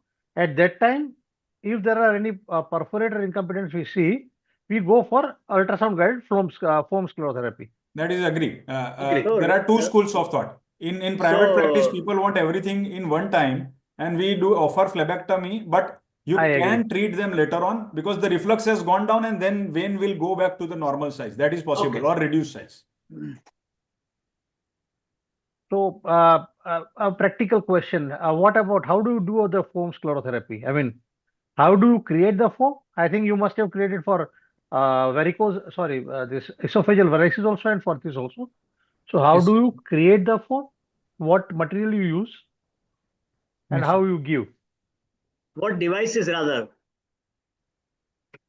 Sir, I'll use two syringe with a three-way connector, and in the one syringe, in the ratio of 1:3 or 1:4, the 3 and 4 are the air, and one is the sclerosing agent respectively. The sclerosing agent we generally use is polydocanol, and we can use others also like sodium tetradocal sulfate or the sodium morate. And in this, we will mix the air and the sclerosing agent multiple times with the help of a three-way, and we'll generate a foam. And after generation of the foam, uh, within 30 seconds, most probably, we will inject this sclerosing agent in the venous system. So, how do you? So, see, sir has asked ultrasound guided. So, Yes, sir. how do you identify the vessel? How do you put in the needle, and when do you inject? Yes, sir. First of all, sir, under USG guidance, we will look for the vein which we want to inject, and then we will inject one to two. When do you identify the vein? So, What is the Egyptian eye or saphenous plane? I heard the term Egyptian eye. no, sir. So though we say superficial and deep, but in fact it is three compartment. Superficial, and you have a facial compartment in which the vein is going to come. And we will have the superficial membranous layer, and the deep muscular layer will be there covering that. That is the two layers within that, the saphenous vein you can identify. And if you can identify that by the plane, and you can minimally inject the your tumescent and identify, because many times may miss accessory saphenous vein or the tributaries. That's a long saphenous vein, and so exact plane you must be able to locate. Yes, sir. Go ahead. So then we'll inject the sclerosing agent in the vein, and then we'll do a localized massage there, and then we'll apply compression bandage. Sujal If you bhai, are not, what I think you would be the right person. Even if I say something, probably you are a better person to say, judge, tell how it is injected. Because what we routinely do is we keep the limb vertical. We put in the scalp pin or whatever 26 needle. Then we straighten the limb, empty the vein, inject it, and then apply the compression. Okay. So, majority of the centers in the world, we put slightly reverse trend element, head low position, and then under ultrasound, it is not absolutely vertical because the vein will get collapsed. And we don't want the sclero to get mixed with the blood also. So, some 15-degree head low position will be the ideal position. Right. And then pre-mark sites, so you put a scalp vein, red scalp vein would be ideal for bigger veins, and then 27 or gray or black kind of scalp vein for the smaller spider veins. As you said, you would mix it with air, but you should always remember 3% is too strong for veins. It should be only used for bigger veins. For medium size and small veins, you dilute it and make it 1%, and then mix the, so 2 ml of sclero plus 4 ml of no, Yes, distilled sir. water will make Yes, a sir. We do the 1% same thing. your We do the same liquid, thing. and then mix it with the air as in a ratio of 1:3. That will produce a foam. It is called Tessari technique. Push it 20 times through the three-way. It is, the Tessari technique is famous worldwide. Now there are devices called Varicose for making a foam, which is a rotating device. We have it here. Or otherwise Tessari technique is also good. As you said, it should be used on time, because otherwise there will be, the air bubbles will become big. So smaller bubbles will produce greater effect, and then inject into a, as we discussed, slightly head low position. Do not allow it to go into the deep vein. And when you are injecting this much area, the foam should go into this much area. Up to that time it is effective. Then if you keep on moving it, it will be ineffective. Only the air bubbles will be seen, but the foam will be adherent to the chemical, will be already in action to the veins. So if you are seeing air bubbles, that doesn't mean effective foam has reached there. So you may have to inject in 4 or 5 areas. That is important. So, Sujal, all 4 5 areas you cannulate at a time, or you do one by one? You can do both, sir, but it is cumbersome to puncture multiple areas and put sellotape and all. Everything can be shown very, dramatically on the screen in conferences, but you can, the important Because thing, we have seen that somewhere. Ideal thing you would be to can inject. inject Right. it multiple times, sir. Okay. Yes. And once you have injected, put a pressure on that. Your assistant should be putting a pressure, otherwise the blood will slightly fill in that, and then that or will Yes, lead yes. to it post-operative will carry away pigmentation all and the failure foam. of sclerosis. So I think you it understand. requires a lot of expertise, I think so. Sir?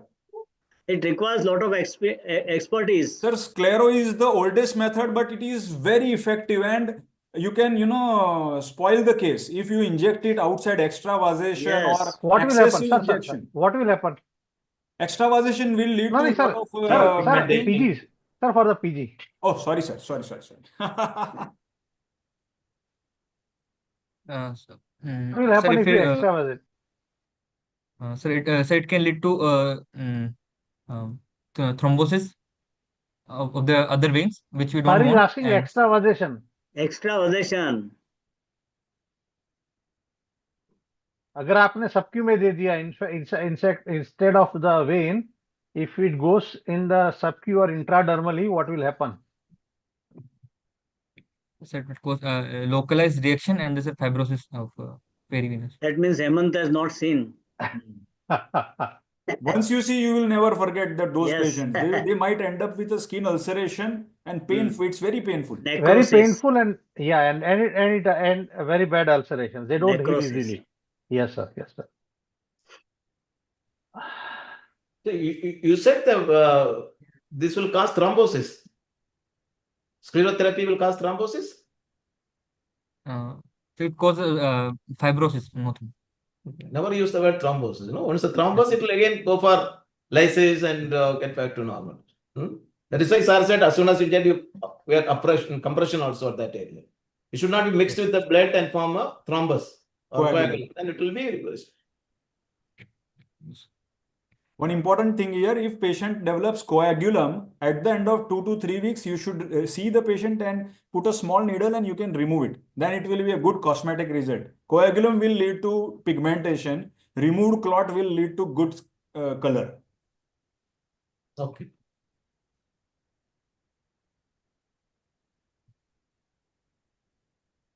Rathod sir, biju kahin? Jailal sir? Okay, I think we can close the case. One point, sir, because Sir, they are going to be we are future coming to you, surgeons. sir. We are coming to you. Sujal will Do not continue. inject too much of foam. Less foam is good. Do not inject Okay. much. So if we talk about quantity, how much? Sir, various They authorities say give 2 lot plus of 4, no? different things. But in practice, 2 to 3 ampoules of liquid sclerosant. So 3 ampoules of esclarol should Esclarol. be more than enough. More than enough. It depends on your dilution, which vein you are using. Okay. Okay. So, sir, routinely we use it as we make it 6 ml, convert it Yeah. into 6 ml, and we use that solution for almost everything. I mean, even Yeah. bigger veins and smaller veins. So, what do you say? Yes, sir. So if the vein is 1 centimeter or kind of 8 millimeter, you can use 3%. Okay. Ideal is always 1%. What you said, 1:3 dilution, Yes. Yes. dilution. That Yes. will make it 1%, and that is ideal for all the veins. But for spider veins, you have to further dilute it 2 plus 6 or 2 plus 8, so that it will go less than 1% strength. Right. And otherwise, if somebody has come up with a recanalized vein or recurrent varicosities, and if those veins are thicker ones, you may use 3%, but be very careful, not for, you should not lead to extravasation. Right. Okay. Okay. What are the situations you will not use the sclerotherapy, sir?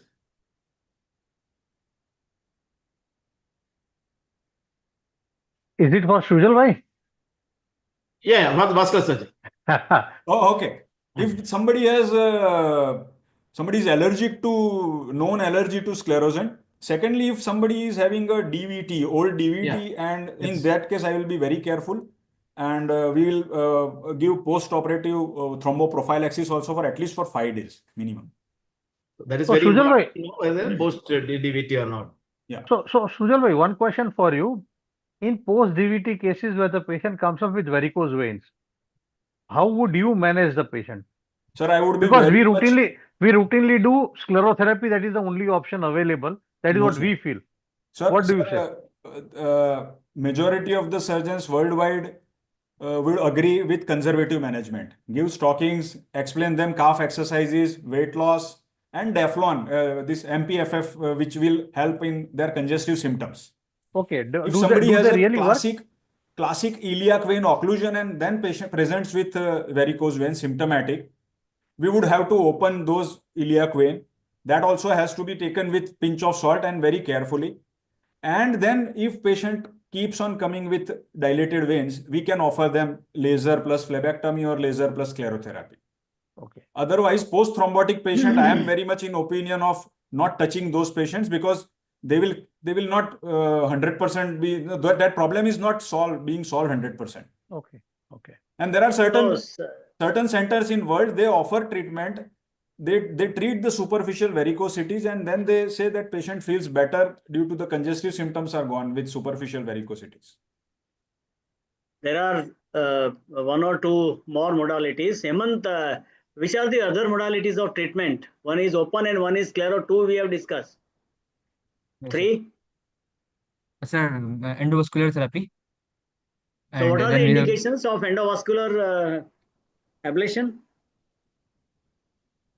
sir, the indication for endovascular ablation are if the patient is having the veins which are not too much dilated, the dilatation up to the 2.5 centimeter, we can do endovascular. If more 2.5 than centimeter. this, then we have to go for 2.5. Is this big? Yes, sir. 2.5 is very big. I think 1.5 is max. After that, laser also will fail. Yes. Yes, sir. RF you can use up to 1 centimeter ideally, and then if it is more than 1, prefer laser because it is a stronger thing. But 2.5, we are making a guideline for Indian Vascular Society. Varicose vein guidelines are made by us. We are writing recently, and we have kept it as a 1.5 centimeter. More than that, it is better to go for stripping. Okay. And sir, if the patient is having contraindication for the general or the spinal anesthesia, then we'll this is more appropriate option. Are Especially there considering are there any commodities. contraindications to endovenous ablation? So one is the size criteria, and mm, no, sir, but other I cannot recall. If the vein is very superficial, Yes, sir, if the vein is extrafacial great saphenous vein, Yes. sometimes you see the whole vein is seen on the thigh and very superficial, it is not And into there the is compartment. no facial coverage. Yeah, then you should be very careful because you can produce skin burns or heat damage. And if you are choosing one of them, RF is a better thing. You don't use laser in such patients. Yes. Second contraindication is the duplication of veins. I think you can treat both with them, sir. Relative. You can we do both in 22% of patients we have duplicated GSV. Yes. So we Yes. cannulate both the veins and then we fire both the veins. It's a relative contraindication. Yeah. Third contraindication, which were discussed sometime in the literature, is the what we can call it as too much of tortuosity in Yes. the Yes. veins. Yes. Too much of tortuous veins, where So your cannula doesn't go straight, fiber will and not go. sometimes it comes out of the fascia. Giving tumescent anesthesia is also difficult. What is tumescent anesthesia? So, sir, sir, Sujal bhai said something about burns and everything. So, what is this anesthesia? It's a very important thing. Sir, when we do endovascular therapies, and then we use tumescent anesthesia. In this technique, under USD guidance, we will apply the local anesthetics around the GSV, So, to the venous so system, what is the so difference that between a local when anesthesia and tumescent anesthesia? sir, See, local the local anesthesia, sir, anesthesia, when you do, आप विनिसेक्शन करते हैं तो आप local देते हो. yes, sir. तो local में और ट्यूमेसेंट में फर्क क्या है? What is the difference? Why is it called the word? What does the word tumescent actually mean in English? Sir, to create a protective effect around the vein, we are using tumescent. Tumescent means tightening, compartment will become tightened with your fluid. Yes, sir. So there is a deep fascia, there is a great saphenous vein, and then there is a superficial fascia. That is called saphenous eye-like appearance. And you have to inject your needle, put your needle into that space by the side of the vein, and then when you inject, the whole compartment will become like this, and the vein will get collapsed and get adherent with the fiber. So that is how that's why it is called tumescent. It is not only local. You take a 500 ml of normal saline and add 20 to 30 ml of lignocaine and 20 ml of soda bicarb. So that will give a prolonged effect, good penetration. How does it help into the for thermal ablation? That you know that why we are giving this? Yes, sir. So we are giving this so that when we generate the heat will be generated by our procedure, and that will not dissipate it in the surrounding tissue, and that will not damage the surrounding nerves and the vessels. So it acts as a heat sink. That is one Yes, word. sir. And second thing, it will allow good ablation of the vein because the blood will be displaced and the vein will collapse and get in direct contact with the fiber.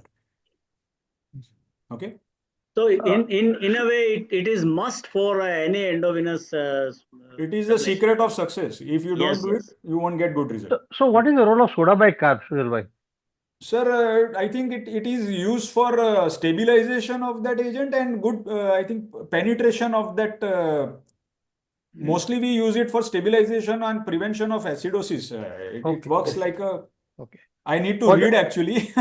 Yeah, that's true, man. Because in the acidosis, even the local will not work. So that is it's more. Okay, Hemant. For the student, sir, a question for the student. Do you know what is the dose of local anesthesia that can be given to a patient? A very simple question. Yes. With adrenaline, without adrenaline. Good question. Without.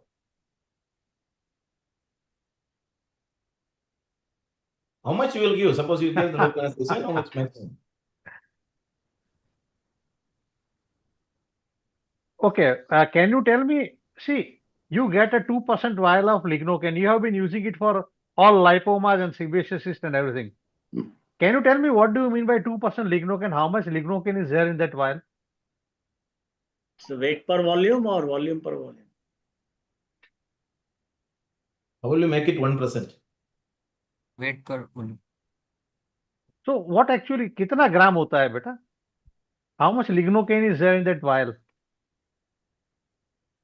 What do you mean by the word 2%? Sorry, sir. See, this is the problem. Day in and day out, you are using lignocaine.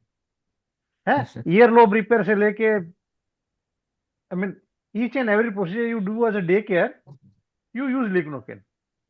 Anyway, I think you should read it, and you should read it well. Yes, sir. You should Because know how to make a 2% into 1%. And what is the use of different percentage? 5% lignocaine, what is the use? 10% lignocaine when you are going to use? 4% lignocaine, what is the use? What is surface anesthesia? So even lignocaine alone, a lot of questions will be there. yeah, it can be a long test. When you use 0.5%,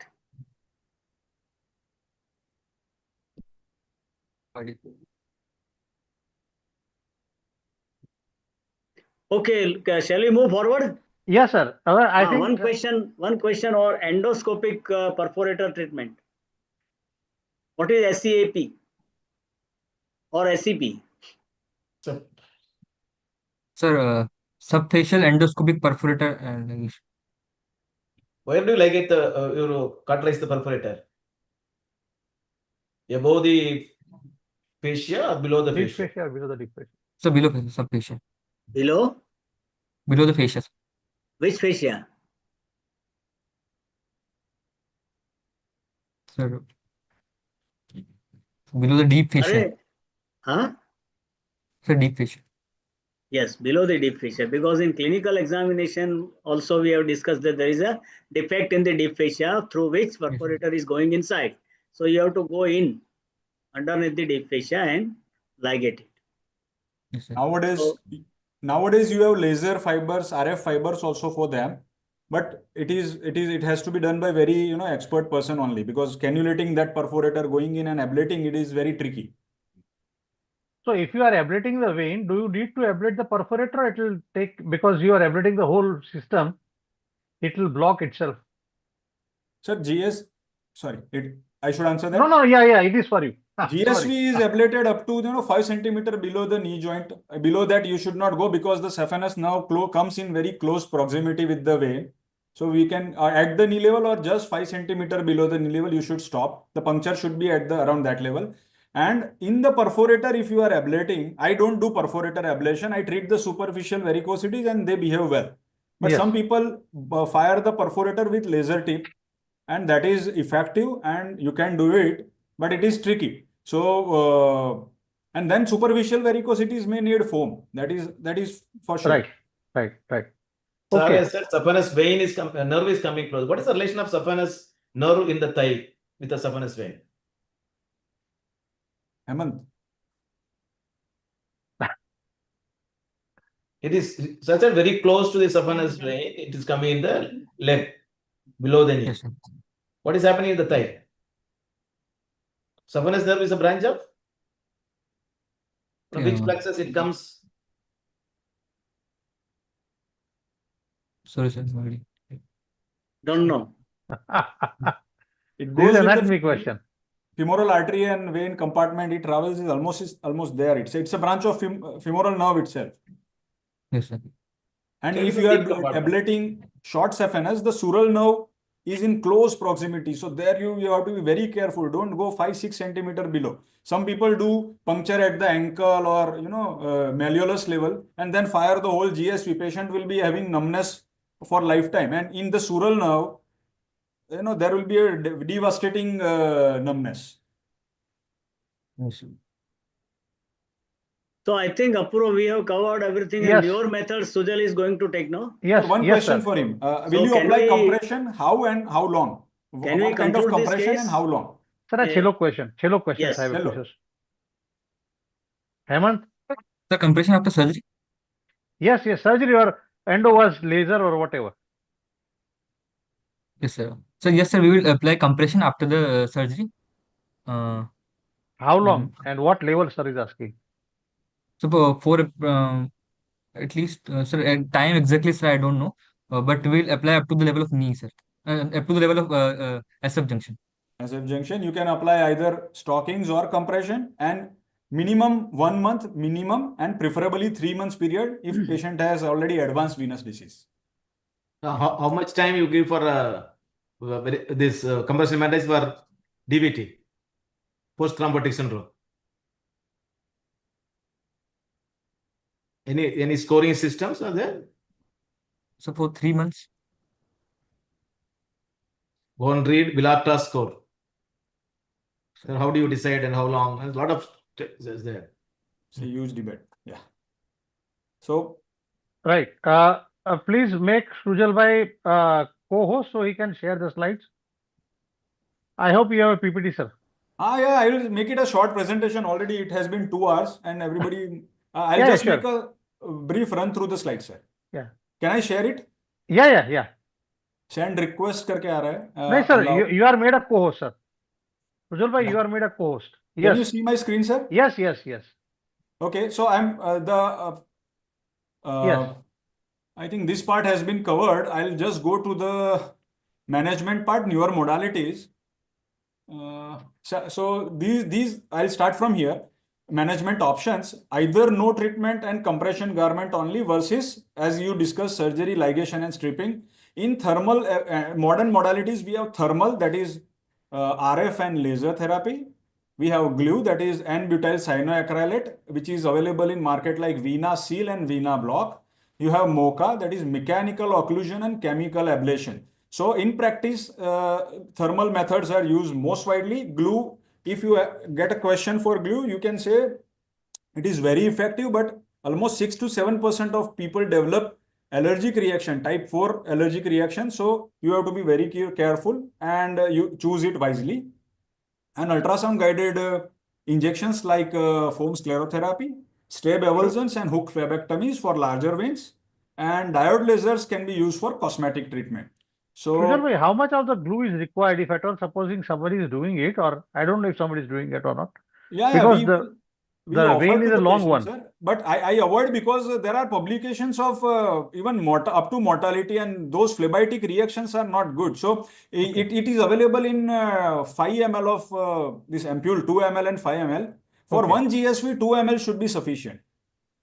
Okay. And what is the special needle or what is available in the market? I No, don't it know. is available as a Vena Seal device, sir. So Okay. it comes with a sheath and fiber pre. Okay. You You have to introduce just the whole glue thing. it and then fire from the junction. Okay. Like a gun, it comes. I'm showing it, sir. Okay. I'm coming Yeah. to that. Fine. Thank you. Please. So the protocol, you get pre-op profile, keep NBM. We do it under femoral nerve block, very rarely spinal or GA. We do it under OT. And let's start with this. This is a closure fast procedure. You puncture at the around the knee level and put a 7 French sheath, put a RF catheter, inject tumescent fluid, and then RF comes in a 7 centimeter electrode. The world famous Covidian machine closure fast procedure, it has a 7 centimeter electrode. Other companies have various smaller fibers, but this is most commonly used. So you fire it from you keep it 2 centimeter away from the SF junction, so the tributaries will be patent, and then fire it. And in 5 to 6 ablation, you will be able to ablate the whole length of the vein. Make sure you don't fire your sheath. So whenever the catheter is about to come out of the sheath, at this level, you have to remove the sheath and then ablate the remaining vein. So these are 7 French sheath available in orange color code.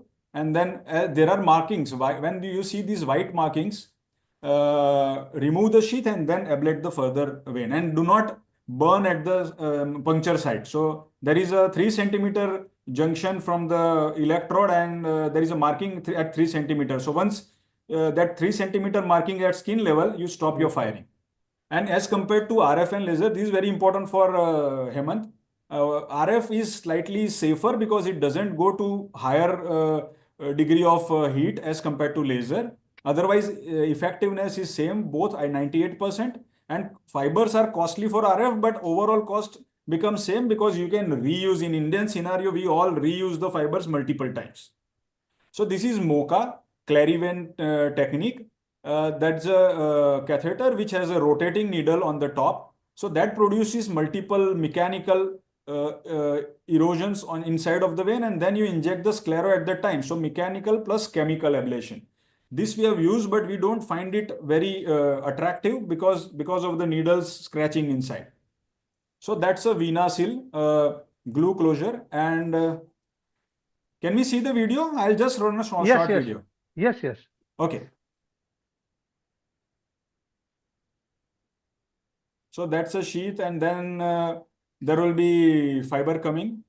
We see the junction by ultrasound and then press it, and this glue is injected in 1 centimeter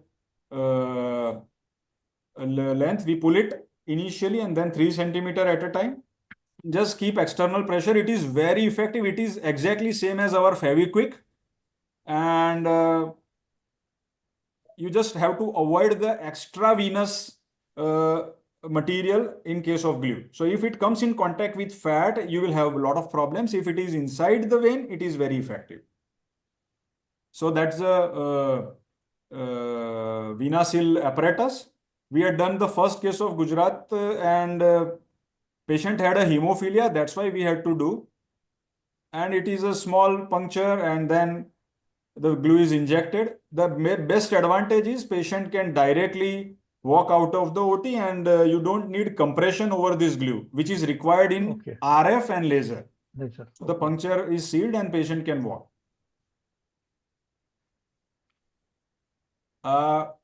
Spider veins, they are mainly cosmetic concern, and we manage it with foam sclerotherapy, diluted foam. But there are certain lasers like this diode laser, which is used for use like this. You have to apply a lot of cold, that is called clax. You apply a cryo kind of thing because it is a bit heat and it is bit painful, and then this cold air will be helpful for patient's symptom relief during this procedure. It is a very tricky method, but we have to use it for those patients who need a very cosmetic result.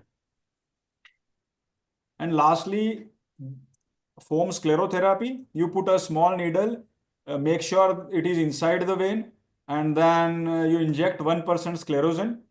This we are injecting as a second session, as Apurva sir said. This is a OPD based second session where we are doing sclerosin for remaining veins. Some veins we treat in the first session, and some of the veins we leave it for the second session also.